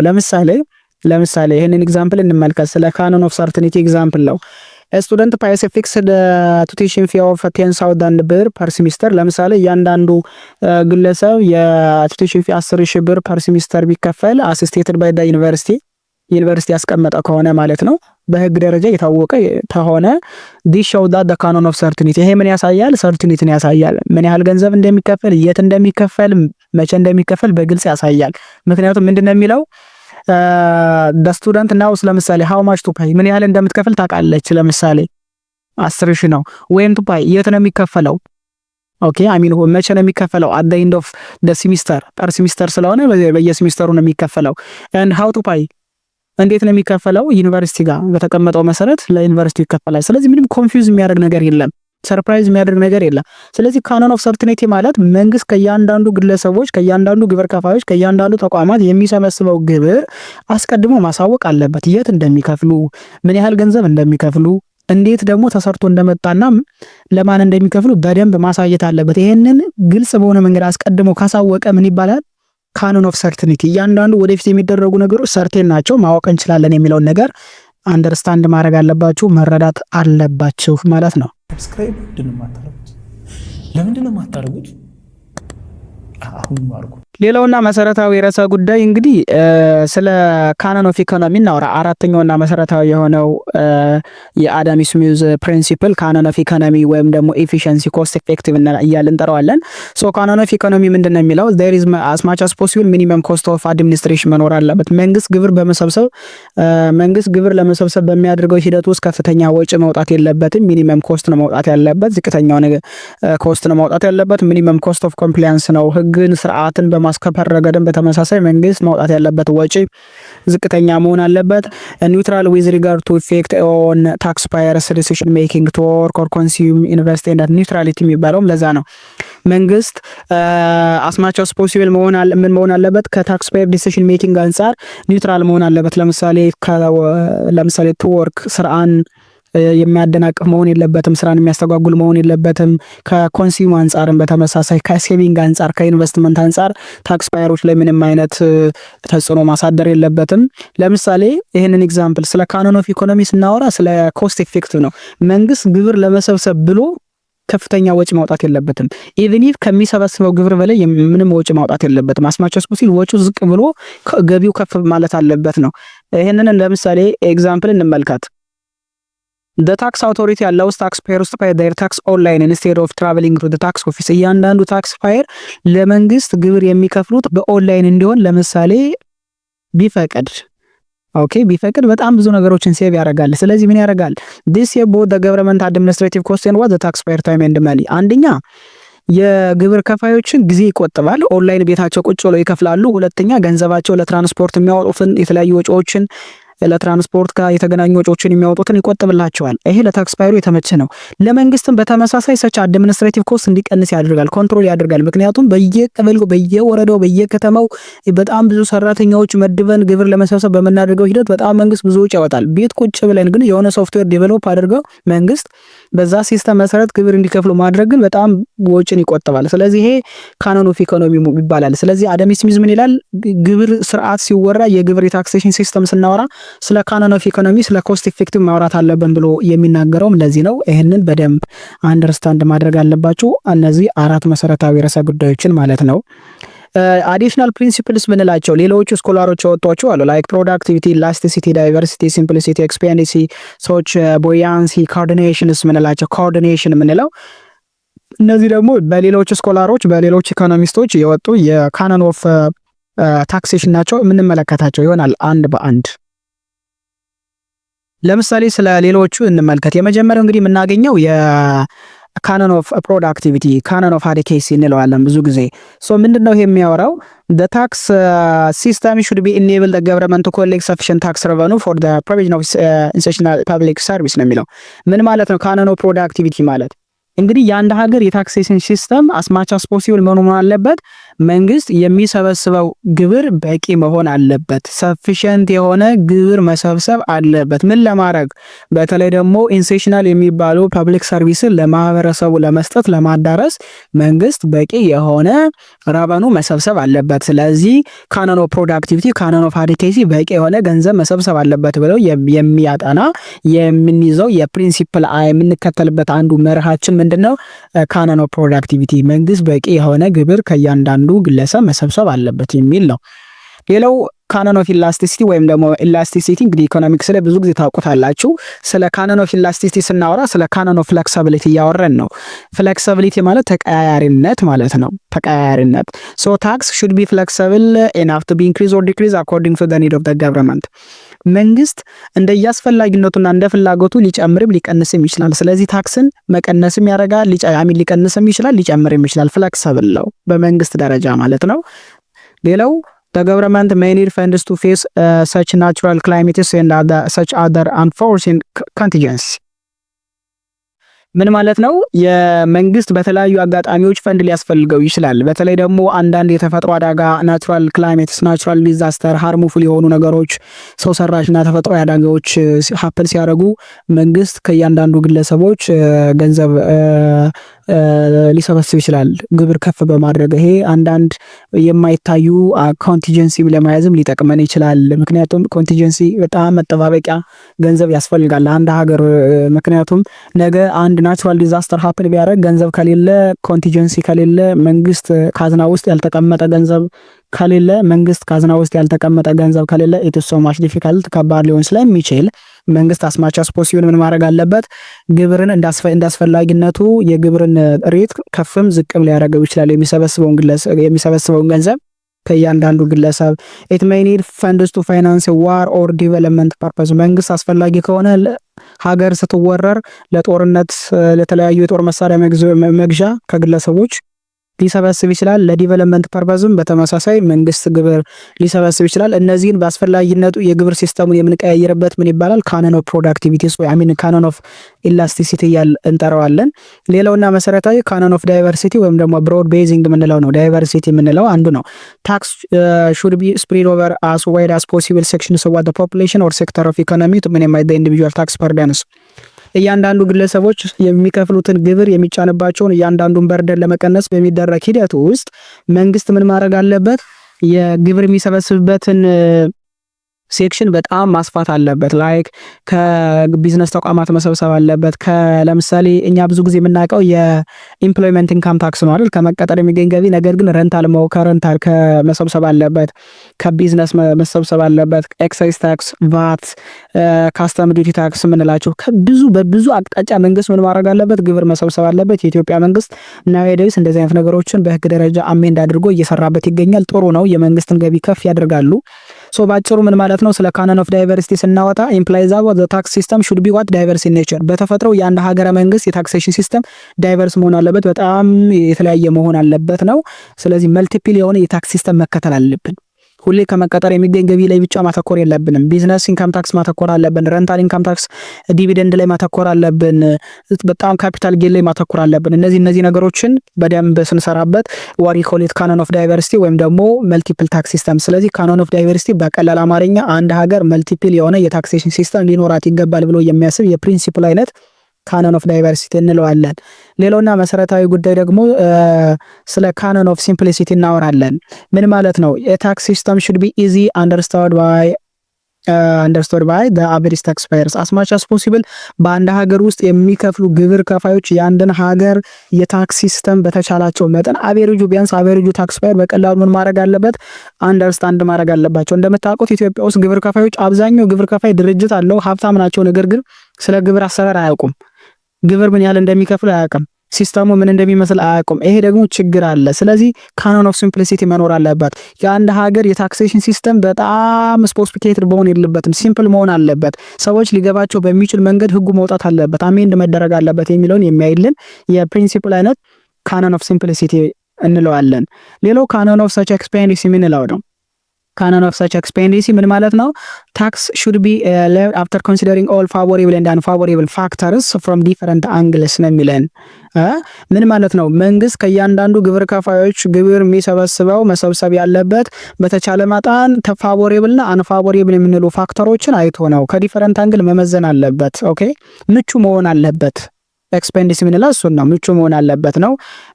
ይሄንን የሚያደርገው ደግሞ ምን ለማድረግ ነው? አንዳንድ ፖሲብል ሬዚስታንስ ሪኬር ስለሚያደርግ ነው። ለምሳሌ ገቨርንመንት ኮሌክት ኢንካም ታክስ ዳይሬክትሊ ፍሮም ኤምፕሎይ ሳላሪ ኤቭሪ መንስ ስሮ ፔሮል ዲዳክሽንስ። ለምሳሌ መንግስት ከእያንዳንዱ ከሚቀጠር ግለሰብ ላይ ከመቀጠር ከሚገኝ ገቢ ላይ ግብር ስለሚከፈል ማለት ነው። ምን ይባላል እሱ? ኢምፕሎይመንት ኢንካም ታክስ ይባላል። ላይክ መንግስት ነው ዲዳክት አድርጎ የሚወስደው፣ ግለሰቦች አያዩም። ስለዚህ ዲስ ሜክ ኢት ኢዚ ኤንድ ዋት ኮንቪኒየንት ፎር ታክስ ፔየር። ስለዚህ ፋቮሬብል እና አንፋቮሬብል ኮንዲሽኖችን መመልከት አለበት። እያንዳንዱ ግለሰብ መንግስት ዝም ብሎ የሚያገኘውን ገቢ ሰጥቶ ግለሰቦች ክፈሉ ቢባል በጣም ከባድ ነው። ማንም ግብር ሊያጭበረብር ሁሉ ይችላል። በጣም ከባድ ነው። ኮንቪኒየንትም አይደለም፣ ወጪም ስለሚጠይቅ። ስለዚህ this makes it easy and what convenient for taxpayers to pay and ensure what timely collection for the government። ስለዚህ መንግስት በጊዜው ግብር እንዲሰበሰብ ያደርጋል። ፕላስ ዛት ደግሞ ኮንቪኒየንት በሆነ መንገድ፣ ቀላል በሆነ መንገድ፣ ኮንቪኒየንት በሆነ መንገድ ታክስፓየሮችን ለእያንዳንዱ ነገር ያቀልላቸዋል ማለት ነው። ስለዚህ ካኖን ኦፍ ኤክስፔንዲሲ ማለት ምቹ የሆነ የታክሴሽን ሲስተም መፍጠር ማለት ነው። ምቹ የሆነ የታክሴሽን ሲስተም መፍጠር አለበት ማለት ነው። ይሄ አንዱና ትልቁ ነገር ነው። ሌላውና መሰረታዊ ጉዳይ ስለ ካኖን ኦፍ ቦያንሲ ወይም ደግሞ አፕዋርድ ፎርስ እናወራለን። እንግዲህ ምን ማለት ነው ይሄ ቦያንሲ የምንለው? ጀስት the tax revenue should have an inherent tendency to increase along with an increase in national income። የአንድ ሀገር ናሽናል ኢንካም እየጨመረ በሄደ ቁጥር እያንዳንዱ ከግለሰብ ከቢዝነስ ተቋማት የሚሰበሰበው ግብር በዛው ልክ እየጨመረ መሄድ አለበት ብሎ የሚያስብ ነው። ይሄ አፕዋርድ እንለዋለን። ብዙ ጊዜ ፊዚክስ ላይ ነው ይሄ ተርም ያለው፣ አፕዋርድ ፎርስ እንለዋለን። እንደ ገፊ ምክንያት ነው፣ እንደ ኮዝ ነው የምንጠቀመው ብዙ ጊዜ ይሄንን ካኖን ኦፍ ቦያንሲ የሚለውን ነገር። ሶ ምን ይላል? when the country economy grows and people income increase። የአንድ ሀገር ኢኮኖሚ ባደገ ቁጥርና ግለሰቦች ወይም ህዝቦች የሚያገኙት ገቢ እየጨመረ በሄደ ቁጥር the total tax revenue collected by the government also increase automatically። መንግስት የሚሰበስበው ገቢም በተመሳሳይ ይጨምራል even without changing tax rates። ግለሰቦችና ቢዝነስ ተቋማት ገቢያቸው እየጨመረ በሄደ ቁጥር ሀብታም እየሆኑ በሄዱ ቁጥር መንግስት ምንም እንኳ የታክስ ሲስተሙን የታክስ ሬቱን ሳይቀይር በዛ ልክ እየጨመረ ይሄዳል ገቢው። ስለዚህ በአጭሩ ምን ማለት ነው? when the tax revenue of individuals and business organization increase then revenue of the government also የሚጨምር ከሆነ ይሄንን የምናሳይበት የአንድ የታክሴሽን ፕሪንሲፕል ካኖን ኦፍ ባያንሲ ወይም ደግሞ አፕዋርድ ፎርስስ እያልን እንጠራዋለን። በአጭሩ ይሄ ፕሪንሲፕል መኖር አለበት። የግለሰቦችና የቢዝነስ ተቋማት ሀብት እየጨመረ በሄደ ቁጥር ገቢያቸው እየጨመረ በሄደ ቁጥር የመንግስት ገቢም በዛው ልክ መጨመር አለበት። ከግብር የሚሰበስበው ማለት ነው ገቢ ማለት ነው እየጨመረ መሄድ አለበት የሚለውን የሚያሳይልን ካኖን ኦፍ ባያንሲ እንለዋለን። ሌላው መሰረታዊ ጉዳይ ካኖን ኦፍ ኮኦርዲኔሽን ምንለው ነው። ኮኦርዲኔሽን እንደምታውቁት በተለይ ደግሞ ለፌዴራሊዝም ይሰራል። ፌዴራሊዝም የሚባል ስርዓት የምትከተል ሀገር ኢትዮጵያ ስለሆነች አንዷ there should be a proper coordination between various authorities while imposing tax ግብር ሲጣል በመንግስት ደረጃ ያሉ ታክስ ኦፊሻልስ ምንላቸው ኮኦርዲኔት ማድረግ አለባቸው፣ መነጋገር አለባቸው፣ መግባባት አለባቸው። አንዱ ካንዱ ጋር መታረስ የለባቸውም፣ መጣላት የለባቸውም። ለምሳሌ በኢትዮጵያ ውስጥ ፌዴራሊዝም አለ፣ የፌዴራል ስርዓት አለ፣ የክልል ስርዓት አለ። ሁለቶችም የፌዴራል መንግስትም የክልል መንግስትም ግብር የመሰብሰብ ስልጣን አላቸው። ነገር ግን ሁለቶች ተናበው የማይሰሩ ከሆነ ችግር ሊፈጠር ይችላል።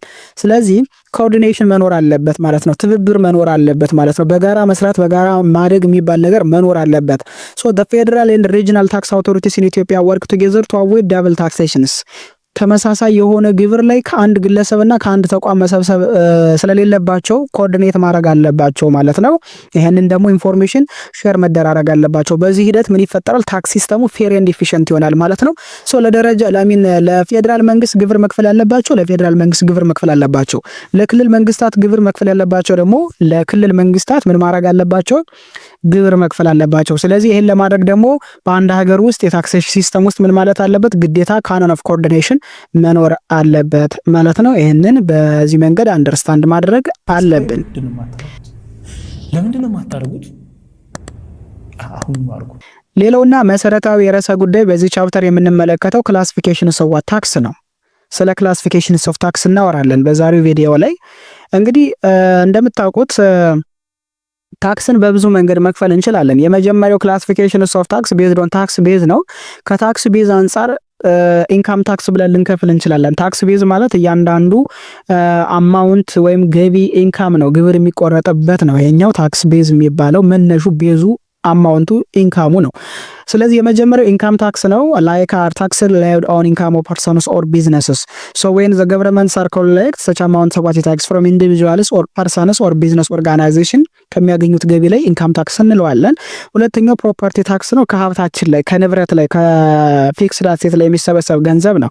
ሶ አር ኮሌክትድ ኦን ፕሮፐርቲ ኦፍ ፐርሰንስ ኦር ቢዝነስ ላይክ ፕሮፐርቲ ታክስ፣ ላንድ ዩዝ ታክስ፣ ስቴት ታክስ፣ ካፒታል ጌን ታክስ ምናምን።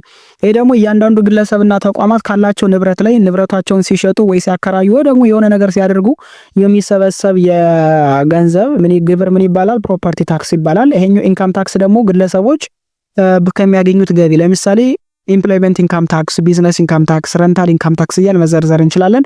ይሄኛው ደግሞ ፊክስድ አሴት ወይም ያላቸውን አጠቃላይ ፕሮፐርቲ ከሚያገኙት አከራይተውም ሊሆን ይችላል ሽጠውም ሊሆን ይችላል ከዛ ላይ የሚገኝ አጠቃላይ ምን ይባላል? ታክስ ዋሪ ኮሊት ፕሮፐርቲ ታክስ እንለዋለን። ኮሞዲቲ ታክስ ምንላቸው ደግሞ በአንድ ሀገር ውስጥ ኢምፖርት ኤንድ ኤክስፖርት ላይ በተለይ ሲደረግና ኮሞዲቲ እና ሰርቪስ ላይ ከነዛ ጋር የሚጣል ገንዘብ ላይ ኢንዳይሬክት ታክሶችን በሙሉ ያካትታል። ላይክ ቫት፣ ቲኦቲ፣ ኤክሳይዝ ታክስ፣ ካስተም ዲዩቲ ታክስ፣ ሹር ታክስ ምንላቸው ናቸው። በነገራችን ላይ በዚህ አጋጣሚ ቲኦቲ ታክስ በኢትዮጵያ እንደ ህግ አሁን ሐምሌ 2017 በጸደቀው ህግ መሰረት ቲኦቲ ታክስ የለም። እሱን እንመለከታለን እንዴት የሚለውን ነገር በደንብ ማሳያችሁ ይሆናል።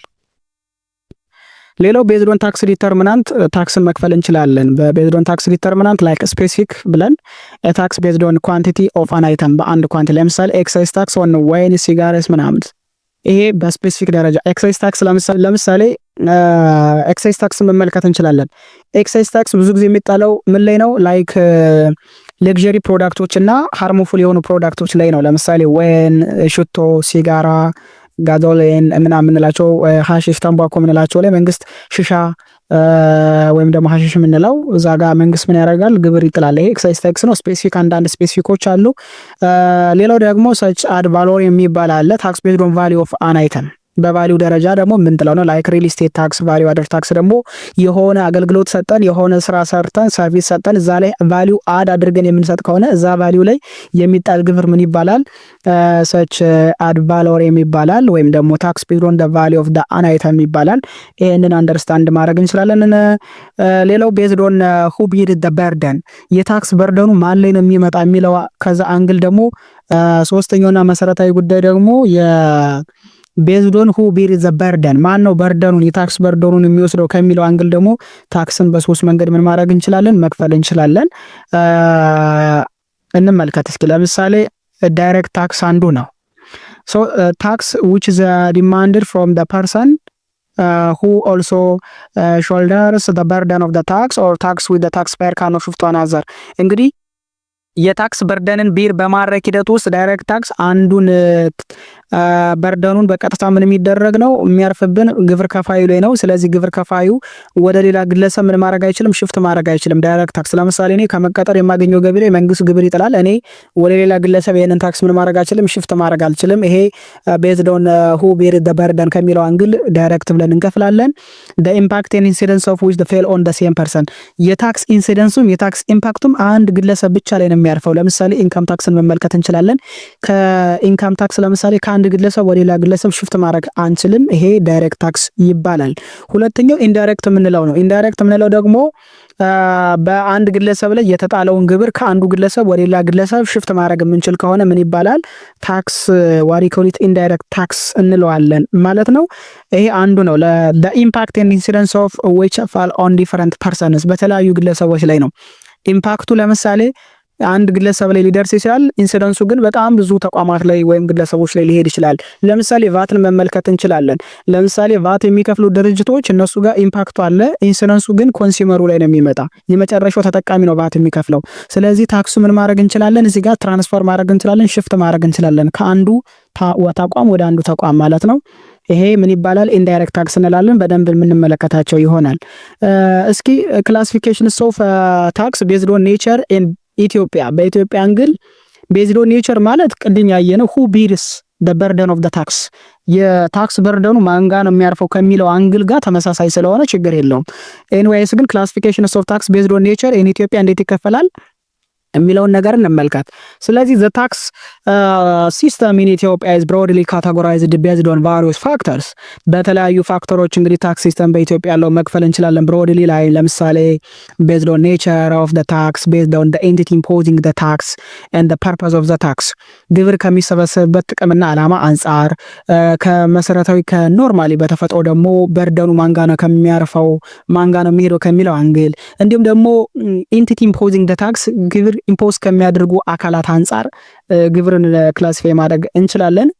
ዋናውና መሰረታዊ ጉዳይ ግን በዚህ ቻፕተር የምንመለከተው ስለ ክላሲፊኬሽንስ ኦፍ ታክስ ቤዝድ ኦን ኔቸር እስኪ በተፈጥሮ እንግዲህ ግብር እንዴት ክላሲፋይ ማድረግ እንችላለን የሚለውን ነገር እንረዳ። የመጀመሪያው እንግዲህ ዳይሬክት ታክስ ነው። ዳይሬክት ታክስ are levied or collected directly on individuals or organization and are based on income or property እንግዲህ ዳይሬክት ታክስ የምንለው መንግስት ከእያንዳንዱ ግለሰቦችና ተቋማት በተለይ ደግሞ ከሚያገኙት ገቢና ካላቸው ፕሮፐርቲ ላይ ግብር የሚጥልበትና ግብር የሚሰበስብበት ምን ይባላል? ዳይሬክት ታክስ ይባላል። ይሄኛው even if these tax are non transferable ይሄ ግብር ምን አይደለም?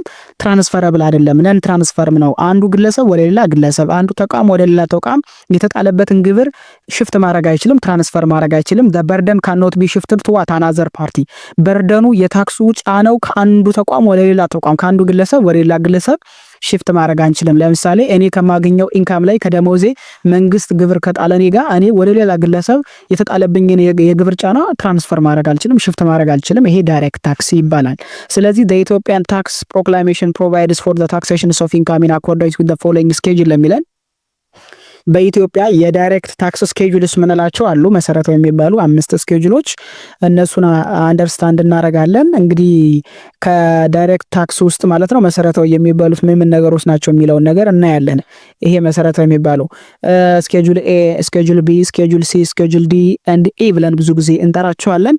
ሶ ባጭሩ if the impact and what incident of all tax paid on the same person it's called direct tax አጠቃላይ ኢምፓክቱና ኢንሲደንቱ አንድ ግለሰብ ላይ ብቻ የሚያርፍ ከሆነ የታክስ ጫናው አንድ ግለሰብ ላይ የሚያርፍ ከሆነ ዳይሬክት ታክስ ይባላል። it is borne by the person on whom it is levied and cannot be passed on to the others። እያንዳንዱ ግለሰብ ወደ ሌላ ግለሰብ ትራንስፈር ማድረግ አይችልም። ከሚያገኘው ግለሰብ ላይ ኦልሬዲ ጫነው ያርፋል ለሚለን ይሄንን መረዳት አለብን። ይሄ አንድ ነው። ስለዚህ እንግዲህ ለምሳሌ ይሄንን ኤግዛምፕል ተመልከቱ። when a person is assessed to income tax or wealth tax፣ ለምሳሌ አንድ ግለሰብ ኢንካም ታክስ እንዲከፍል ወይም ደግሞ ዌልዝ ታክስ እንዲከፍል አሰስድ ከተደረገና ከተጣለ በኋላ ይሄኛው ግለሰብ ወይም ደግሞ ግለሰቧ የተጣለባቸውን አጠቃላይ ካስ ይከፍላሉ እንጂ ወደ ሌላ ግለሰብ ወደ ታክስ በርደኑን ሽፍት ማድረግ አይችሉም ነው የሚለው። ይሄንን መረዳት አለብን። ምን ይባላል? ዳይሬክት ታክስ ይባላል። እንግዲህ በኢትዮጵያ ቀደም እንደነገርኳችሁ የታክሴሽንስ ኦፍ ኢንካም ስኬጁሎች የዳይሬክት ታክስ 5 ናቸው። ስኬጁል ኤ ኢንካም ፍሮም ኢምፕሎይመንት ኢንካም ታክስ ይባላል። ስኬጁል ቢ ኢንካም ፍሮም ረንታል ኦፍ ቢልዲንግ ህንፃን ከማከራየት ከሚገኝ ገቢ ላይ የሚጣል ግብር ረንታል ኢንካም ታክስ ይባላል። ሶስተኛ ስኬጁል ኢንካም ፍሮም ቢዝነስ ድርጅቶች ከሚያገኙት ገቢ ላይ ለመንግስት የሚከፍሉት ግብር ምን ይባላል? ቢዝነስ ኢንካም ታክስ ይባላል። አራተኛ ስኬጁል አዘር ኢንካም እንለው ከተለያዩ ለምሳሌ ከዲቪደንድ ምናምን የምንለው ሊሆን ይችላል። ለምሳሌ የትርፍ ክፍፍል ከዛ የሚገኝ ገቢ ላይ የሚጣል ገንዘብ ታክስ ምን ይባላል? ላይክ አዘር ኢንካም ታክስ እንላቸዋለን። ብዙ ነገሮች አሉ ከሎተሪ ምናምን ከምንላቸው። ሌላው ደግሞ ኤግዛምፕት ኢንካም እንላቸው የሆነ ገቢ ይገኛል ነገር ግን ግብር የማይከፈልባቸው አንዳንድ ገቢዎች አሉ። ለምሳሌ ዲፕሎማቲክ ኢንካም እንላቸው ብዙ ናቸው። እነሱን በሚቀጥለው ቻፕተር ስላለ እዛ በደንብ የምንመለከት ይሆናል። ኤኒዌይስ ግን የዳይሬክት ታክስ ስኬጁሎች 5 ናቸው። ABCDE ብለን እንጠራቸዋለን። ይሄንን መረዳት አለባችሁ። ሌላውና መሰረታዊ ጉዳይ ታይፕ ኦፍ ዳይሬክት ታክስ በስንት ይከፈላሉ የሚለውን ነገር አሁን ካየናቸው አንፃር እንመልከት። የመጀመሪያው ኢምፕሎይመንት ኢንካም ታክስ ነው። ኢምፕሎይመንት ኢንካም ታክስ እንግዲህ ኢምፕሎይመንት ኢንካም ታክስ ማለት ከመቀጠር የሚገኝ ገቢ የሚጣል ግብር ነው። ኦኬ ከመቀጠር ከሚገኝ ገቢ ላይ የሚጣል ግብር ምን ይባላል? ኢምፕሎይመንት ኢንካም ታክስ ይባላል ማለት ነው። ወይም እንግዲህ የገቢ ግብር ማለት ምን ማለት ነው የሚለውን ነገር እስኪ እንግዲህ በኢምፕሎይመንት ኢንካም ታክስ ኢዝ ሌቪድ ኦን ኢንዲቪጁዋልስ አርኒንግ ኤ መንዝሊ ሳላሪ ኦፍ 2000 ኢትዮጵያን ብር ኦር ሞር ይላል። እንግዲህ በኢትዮጵያ አዲስ በተሻሻለው ህግ መሰረት ሐምሌ ላይ በወጣው ህግ መሰረት 2000 እና ከዛ በላይ የሚያገኙ ግለሰቦች ለመንግስት ግብር እንዲከፍሉ ያስገድዳል መመሪያው።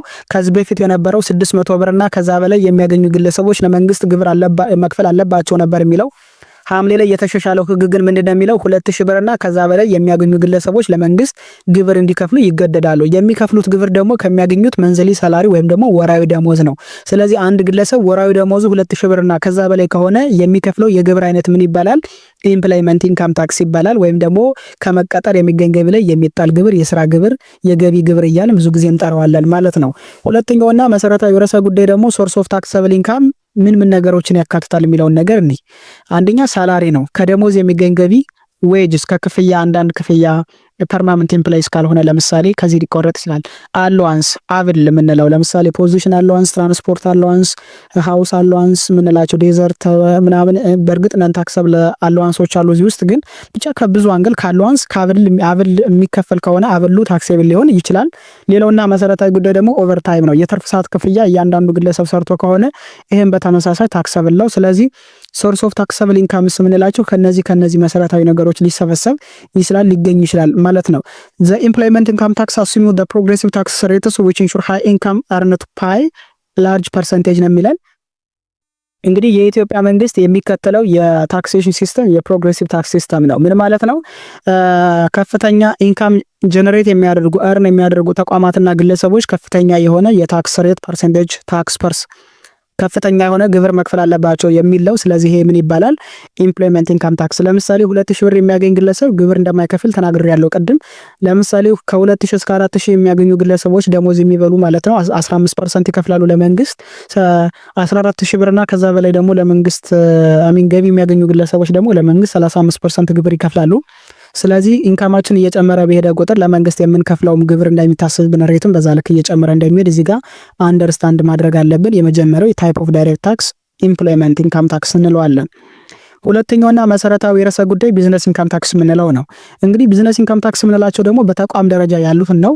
ስለዚህ the business income tax applies to income earned by business operating within Ethiopia and is structured to ensure equity and promote compliance ነው። እንግዲህ ኢትዮጵያ ውስጥ ኦፕሬት የሚያደርጉ እያንዳንዱ ድርጅቶች የሚከፍሉት ከስራ የሚገኝ ገቢ ማለት ነው ቢዝነስ ኢንካም ታክስ እየተባለ ብዙ ጊዜ ይጠራል። ለማን ነው አፕላይ የሚደረገው? ቢዝነስ ኢንካም ታክስ በሶል ፕሮፕራይተር ላይ አፕላይ ይደረጋል። በሽርክና ማህበሮች ላይ አፕላይ ይደረጋል። በኮርፖሬት ደረጃ በተቋቋሙ ድርጅቶች ላይክ ባንክ፣ ሪል ስቴት በምንላቸው ላይ አፕላይ ይደረጋል። even if the tax rate differ based on the type of business entity እያንዳንዳቸው ባላቸው ታይፕ ኦፍ ቢዝነስ ኤንቲቲ የሚከፍሉት የግብር አማውንትም ሊያደርግ ይችላል፣ ሊቀየርና ሊለያይ ይችላል። ለምሳሌ ሶል ፕሮፕራይተር የሚከፍለው እና ፓርትነርሺፕ የሚከፍለውና ኮርፖሬት የሚከፍሉት ተመሳሳይ አይደለም። ህጉ እንዴት የሚለውን እናያለን።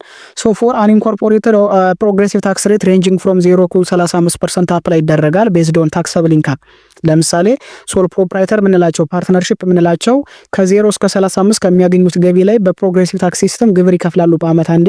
ነገር ግን ኢንኮርፖሬትድ ቢዝነስ ምንላቸው ኮርፖሬሽን ቢዝነስ ተቋማት ምንላቸው ግን በየአመቱ የሚከፍሉት ፍላት ነው። ፍላት ማለት ተመሳሳይ የሆነ 30% ለመንግስት ግብር ይከፍላሉ። ብዙ ብር ማገኙ ከሰሩም ዝቅተኛ ገቢ ማገኙ ከፍተኛ ገቢ ማገኙ ከሚያገኙት ገቢ ላይ ለመንግስት 30% ምን ያደርጋሉ? ለመንግስት ግብር ይከፍላሉ። እነዚህ እነማን ናቸው? ኮርፖሬሽን ተቋማት ምንላቸው በአክሲዮን ሽያጭ የተቋቋሙ ድርጅቶች ላይ ባንክ፣ ሪል ስቴትስ በቃ በአክሲዮን ሽያጭ የተቋቋሙ በሙሉ ምን ይባላሉ? ወይም የተመዘገቡ እንደ ኮርፖሬሽን 30% ፍላት ሬት ይከፍላሉ። ይሄ ቢዝነስ ኢንካም ታክስ እንለዋለን። ሌላውና መሰረታዊ ጉዳይ ደግሞ እዚህ ጋር የምናገኘው የረንታል ኢንካም ታክስ ነው። እንግዲህ ረንታል ኢንካም ታክስ ማለት ከክራይ የሚገኝ ገቢ ላይ የሚጣል ግብር ነው። ረንታል ኢንካም ታክስ ኢን ኢትዮጵያ is collected or levied on income earned from the lease or rent of such immovable property ተንቀሳቃሽ ያልሆኑ ንብረቶች ላይ የሚጣል ግብር ምን ይባላል? ላይክ ቢልዲንግ እና መሬት ነው። ህንጻና መሬትን ያጠቃልላል። ተንቀሳቃሽ ያልሆኑ ኢሞዌብል የሆኑ ፕሮፐርቲዎች ጋር ምን እናደርጋለን? ግብር የሚጣል ከሆነ ረንታል ኢንካም ታክስ ወይም ደግሞ ከክራይ የሚገኝ ግብር እንለዋለን። ኢንዲቪጁዋልስ አር ሳብጀክት ቱ ፕሮግሬሲቭ እያንዳንዱ ግለሰብ ህንጻ ሰርቶ በግለሰብ ደረጃ ማከራየት ከቻለ ከ0 እስከ ከ10 እስከ 35% ግብር ይጣላል ቤዝድ ኦን አኑዋል ከሚያገኙት ኢንካም አንጻር። ቢዝነስ ኦርጋናይዜሽን ግን የምንላቸው ጀስት ፍላት ነው፣ 30% ነው የሚከፍሉት። በተቋም ደረጃ ለምሳሌ አንድ ኮርፖሬሽን ህንጻ ሰርቶ ህንጻውን ቢያንከራይ ከሚያገኘው ገቢ ላይ 30% ለመንግስት ግብር ይከፍላል። ግለሰቦች ከሆኑ ግን ፕሮግሬሲቭ ታክሴሽን ሲስተምስ ይከተሉና በዛ መንገድ ይከፍላሉ ማለት ነው። ይሄንንም አንደርስታንድ ማድረግ አለብን። ሌላውና መሰረታዊ ጉዳይ ደግሞ አዘር ኢንካም ታክስ የምንላቸው አሉ። አዘር የምንላቸው ላይክ ለምሳሌ ነን ሬዚደንትስ የምንላቸው ኢትዮጵያ ውስጥ ለምሳሌ የኢትዮጵያ ዜግነት የሌላቸውና የተለያዩ ዲፕሎማቶች የሚከፍሉት አዘር ኢንካም ታክስ ውስጥ ይገባል። ታክሴሽን ኦፍ ሳች ሪቻርጅ ቴክኒካል ፊስ ኤንድ ሮያሊቲስ አንዳንድ መሰረታዊ የሚባሉ ቴክኒካል የሚባሉ ክፍያዎችን አስከፍለን ከሆነ ከሮያሊቲ አንጻርም ደግሞ እነዚህ አዘር ኢንካም ታክስ ውስጥ ይመደባሉ። ታክሴሽን ኦፍ ነን ሳች ነን ሬዚደንት የሆነ ኢትዮጵያ ውስጥ የማይኖር ነዋሪ ያልሆነ ግን ምን የሆነ አንዳንድ ስልጠናዎችን የሚሰጥ ነገሮች ካሉ ዋሪኮሊት አዘር ኢንካም ታክስ ምን ማድረግ እንችላለን? መመደብ እንችላለን። ዲቪደንድ ኤንድ ኢንተረስት ዲቪደንድ እና ኢንተረስትን በተመሳሳይ የትርፍ ክፍፍል ወለድ ከወለድ የሚገኝ ገቢ ከትርፍ ክፍፍል የሚገኝ ገቢ በሙሉ አዘር ኢንካም ታክስ ውስጥ ይመደባሉ። ኢንካም ፍሮም ጌም ኦፍ ቻንስ ሎተሪ ያሸንፈን ከምናገኘው ሎተሪ ላይ 20% ድሮ 15% ነበር፣ አሁን ወደ 20% ተቀይሯል። 20% ለመንግስት ግብር እንከፍላለን። ሌሎችም በጣም ብዙ ኤግዛምፕሎችን ማንሳት እንችላለን። እነዚህ አዘር ኢንካም ታክስ ውስጥ ይመደባሉ። ይሄንን መረዳት አለብን። ሌላውና መሰረታዊ ርዕሰ ጉዳይ ስለ ኢንዳይሬክት ታክስ ማውራት አለብን። ኢንዳይሬክት ታክስ እንግዲህ የዳይሬክት ታክስ በዛም በዚህም ብለን ተቃራኒ ፓርቱ ነው። ሶ አንደር ኢንዳይሬክት ታክስ the impact and incidence of fail on different persons እንግዲህ በኢንዳይሬክት ታክስ ኢምፓክት እና ኢንሲደንሱ በተለያዩ ግለሰቦች ላይ ነው የሚያርፈው። it is not borne by the person ግለሰቡ ከሚያገኘው ገቢ ላይ አይደለም ይሄ ታክስ የሚጣለው መንግስት ላይ ኦልሬዲ ምን ያደረገበት ፓስድ የተደረገበት ማለት ነው። እዚህ ኢንዳይሬክት ታክስ የምንከፍል ግለሰቦች ላይ ሶ ለምሳሌ when the excise duty is levied on the manufacturer of cement ለምሳሌ ሲሚንቶ ማኑፋክቸር የሚያደርጉ አምራች ተቋማት ላይ የሚጣል ኤክሳይዝ ታክስ ይሄ ማኑፋክቸረር የምንላቸው ድርጅቶች የተጣለባቸውን ኤክሳይዝ ታክስ በርደናቸውን ወደ ኮንሱመር ምን ያደርጋሉ? ሴሊንግ ፕራይሱን ከፍ በማድረግ ጫናውን ያወርዱና ወደ ኮንሱመር ያወርዳሉ። ኮንሱመር በከፍተኛ ዋጋ በመግዛት እንግዲህ የዚህን የማኑፋክቸረሩ የተሸከመውን ጫና ወይም በርደን ይጋራሉ ማለት ነው። ለምሳሌ here the impact of excise duty tax falls on the manufacturer and the ends of the ultimate consumers ለምሳሌ ኢምፓክቱ መጀመሪያ ላይ የግብር ጫናው ያረፈው ማን ላይ ነው? አምራቹ ድርጅት ነው። ነገር ግን ከፋዩ ማን ነው ቢባል ኮንሱመሩ ነው፣ ካስተመሩ ነው። ስለዚህ ምንም እንኳን የመጀመሪያው የግብር ጫናው አምራች ድርጅቶች ላይ ቢመጣም ቢያርፍም ከፋዩ መጨረሻ ላይ ግን ዋናው ኢንሲደንቱ ግን የሚያርፈው ከፋዩ ማነው ቢባል የመጨረሻው ተጠቃሚ ነው። ስለዚህ ብዙ ጊዜ ኢንሲደንስ የምንለው እሱን ነው። ኢንሲደንስ ትራንስፈሬብል ነው፣ ሽፍት ማድረግ እንችላለን። ኢምፓክቱን ግን መጀመሪያ ያረፈበትን ሰው እሱን ግን ምን ማድረግ አንችልም፣ ሽፍት ማድረግ አንችልም። ስለዚህ አልቲሜት የሆነ ኮንሱመር የምንላቸው የመጨረሻው ተጠቃሚው ይከፍላል ማለት ነው። ሶ ዘ ፐርሰን ሁ ኢዝ ሪኳየርድ ቱ ፔይ ዘ ታክስ ዳዝ ኖት ቤር ኢትስ በርደን ዳስ ኢንዳይሬክት ታክስ ካን ቢ ሽፍትድ። ስለዚህ ማኑፋክቸረሩ ክፍል የተባለውን ታክስ ኦልሬዲ በቃ ከፍሎ ዝም አይልም። ምን ያደርጋል? የከፈለውን ግብር ወደ ሌሎቹ ግለሰቦች ሽፍት ያደርጋል። ስለዚህ ኢንዳይሬክት ታክስ ካን ቢ ሽፍት ማድረግ እንችላለን። ከአንዱ ወደ አንዱ ግለሰብ ትራንስፈር ማድረግ እንችላለን። ዳይሬክት ታክስን ግን ሽፍት ማድረግ አንችልም። በርደኑን ከአንዱ ግለሰብ ከአንዱ ተቋም ወደ ሌላ ተቋም በርደኑን መቀያየር አንችልም። ይህንን አንደርስታንድ ማድረግ አለባችሁ። ሌላውና መሰረታዊ ታይፕ ኦፍ ኢንዳይሬክት ታክስ ምንላቸውን እኔና ይህንን ሴሽን እንዘጋለን ለዛሬ። ቫሊዩ አድድ ታክስ እንግዲህ የመጀመሪያው የኢንዳይሬክት ታክስ ነው። ቫሊዩ አድድ ታክስ ማለት የተጨማሪ እሴት ታክስ ነው። ሶ ኮንሳምፕሽን ታክስ አፕላይድ ቱ ዘ ቫሊዩ አድድ አት ኢች ስቴጅ ኦፍ ፕሮዳክሽን ኤንድ ዲስትሪቢዩሽን ሶ ዘ ስታንዳርድ ቫት ሬት ኢን ኢትዮጵያ ኢዝ 50% ነው የሚለን። እንግዲህ በኢትዮጵያ ስታንዳርድ ሬቱ ቫት 15% ነው። ቫሊዩ አድድ ታክስ ማለት ምን ማለት ነው? እያንዳንዱ ግለሰብ ከሚሰጠው አገልግሎትና የተለያዩ ፕሮዳክቶች ላይ ቫሊዩ አድ አድርጎ ሲሰጥ ማለት ነው። ለተሰጠው ቫሊዩ ለተሰጠው አገልግሎት 15% ተጨማሪ ሴት ታክስ ግብር እንዲያስከፍል የሚናደርግበት የታክስ አይነት ቫሊዩ አድድ ታክስ ይባላል። ኤክሳይዝ ታክስ ምንላቸው ደግሞ ላይክ ኮሌክትድ ወይም ደግሞ ሌቭድ ኦን ስፔሲፊክ ጉድስ ላይክ ፍሮም ለግዠሪ ኦር ሃርሙፉል ፕሮዳክትስ በጣም ቅንጡ የምንላቸው ፕሮዳክቶች እና ኢትዮጵያ ውስጥን አላስፈላጊ የሚባሉ ምንም አይነት ኢኮኖሚካል ቤኔፊት ሊያመጡ የማይችሉ ለምሳሌ ቅንጡ የሆኑ መኪናዎች፣ ቅንጡ የሆኑ ሽቶዎች፣ ቅንጡ የሆኑ አንዳንድ ነገሮች ካሉ ሃርሙፉል ጤና ሊጎዱ የሚችሉ ትውልድ ሊበክሉ የሚችሉ ላይክ ለምሳሌ አልኮል፣ ቶምባኮ ምናምን ፔትሮሊየም አንዳንድ በጣም አየር ጸባይና የአየር ብክለት ሊያመጡ የሚችሉ ነገሮች ላይ መንግስት ከፍተኛ የሆነ ግብር ሊጥል ይችላል። ከ0 እስከ 35 እስከ 100 ምናምን ፐርሰንትም ሊጥል ይችላል። ኖ ስታንዳርድ ሬትስ ኢት ዲፔንድስ ኦን ፕሮዳክትስ ምንም ስታንዳርድ ሬት ውስጥ በአሜንድመንት ደረጃ በመመሪያ ደረጃ አለ። ነገር ግን እንደ ይሄን ያህል ነው ለሆነ ተብሎ እንደዚህ ቁጭ የተደረገ አይደለም። እንደ ቫት በቃ 15 ኮንስታንት ነው። ኤክሳይዝ ታክስ ግን እንደየፕሮዳክቱ ይለያያል። ኢት ዲፔንድስ ኦን ኦኬ። ለግዠሪ ፕሮዳክት እና ተንባኮ የሚያመጣ ሰው እኩል ኤክሳይዝ ታክስ አይጣልበትም። ፐርሰንቱ ከፍ ከፍ እያደረገ ነው የሚሄደው ጉዳታቸው እየጨመረ በሄደ ቁጥር ማለት ነው። እስከ 100 እስከ ምናምን ፐርሰንት ከዛ በላይ ኤክሳይዝ ታክስ ሊጣል ይችላል። ሌላው ካስተም ዲዩቲ ታክስ ነው። በተለይ ደግሞ ካስተም ዲዩቲ ታክስ ከኢምፖርት ኤክስፖርት ጋር ይገናኛል።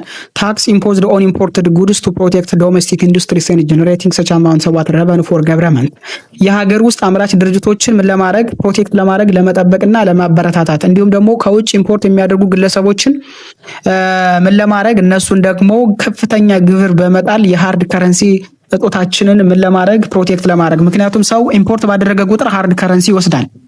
ሃርድ ከረንሲ ከፍለን ነው ኢምፖርት የምናደርገው። ስለዚህ ኢምፖርት በተደረገ ቁጥር የሀገር ውስጥ ኢኮኖሚን የሀገር ውስጥ ገበያን ስለሚያበላሽብን የሀገር ውስጥ ምርቶችን ለማበረታታት መንግስት ኢምፖርት በሚያደርጉ ተቋማት ላይ ካስተም ዲዩቲ ታክስ የሚባል ግብር ይጥላል። ኢት ዲፔንድስ ኦን ዋት ኢምፖርትድ ፕሮዳክትስ እንደ ኢምፖርት እንደምናደርጋቸው ፕሮዳክቶች ይለያያል የሚጣለው የካስተም ዲዩቲ አማውንት። ሌላው ተርኖቨር ታክስ የሚባል ነበር ድሮ፣ አሁን ላይ አይሰራም ቀርቷል። በአዲስ ሐምሌ 2017 በተሻሻለው ህግ መሰረት ተርኖቨር ታክስ እንግዲህ ቀርቷል። ቲኦቲ ታክስ ኢት ኢዝ አፕሊኬብል ቱ ስሞል ቢዝነስ ኖት ሬጂስተርድ ፎር ቫት። እንግዲህ ከዚህ በፊት ቲኦቲ የምንለው ለቫት ተመዝጋቢ ያልሆኑ ድርጅቶች የሚከፍሉት የግብር አይነት 10% ምናምን ቲኦቲ ይባል ነበር። ከ2 እስከ 10 ነው ብዙ ጊዜ። ነገር ግን አሁን ኢት ኢዝ ኖት አፕሊኬብል አንደር ዘ ኒው ታክስ ፕሮክላሜሽን ስታርቲንግ ፍሮም ሐምሌ 2017 ከሐምሌ 2017 ጀምሮ ግን ይሄ አፕሊኬብል አይደለም ቀርቷል ማለት ነው። ቲኦቲ የሚባል የለም ሙሉ በሙሉ ጀስት የቫት ተመዝጋቢ የሆኑና ቫት ጋር ይከፍላሉ ማለት ነው። ሌላው ስታምፕ ዲዩቲ ታክስ ምንለው ከሌጋል ዶክመንት ጋር ከኮንትራክት ጋር ከአግሪመንት ጋር ከፕሮፐርቲ ትራንስፈር አንጻር ጋር ሲገኝ ህጋዊ ደረሰኝ ህጋዊ የሆነ ለማድረግ ይሄ በሚደረግ ሂደት ውስጥ የሚከፈል ክፍያ ምን ይባላል? ስታምፕ ዲዩቲ ታክስ ይባላል። ይሄ እነዚህ በሙሉ የኢንዳይሬክት ታክስ አይነቶች ናቸው ማለት ነው። እነዚህን በደንብ አንደርስታንድ ማድረግ አለብን። ሌላውና መሰረታዊ ጉዳይ በሚቀጥለው ክላስ እንመለከታለን። ስለ ታክስ ሬት ስትራክቸር እና ታክስ ሲስተም በደንብ የምናወራ ይሆናል። ለዛሬ ይዤላችሁ የነበረው የመጀመሪያው ሴሽን የሁለተኛው ቻፕተር የፐብሊክ ፋይናንስ ኤንድ ታክሴሽን ይህንን ይመስላል። እስካሁን ድረስ ገና ነው ቱቶሪያልስን ሰብስክራይብ ያላደረጋችሁ ካላችሁ ሰብስክራይብ በማድረግ ቤተሰብ መሆናችሁን እንዳትረሱ። እንዲሁም ደግሞ ይህንን ቪዲዮ ለብዙ ሰዎች እንዲደርስልኝ ፕሊስ ላይክ፣ ኮሜንት፣ ሼር አድርጉልኝ። ስለነበረን ጊዜ አመሰግናለሁ። ባይ ባይ።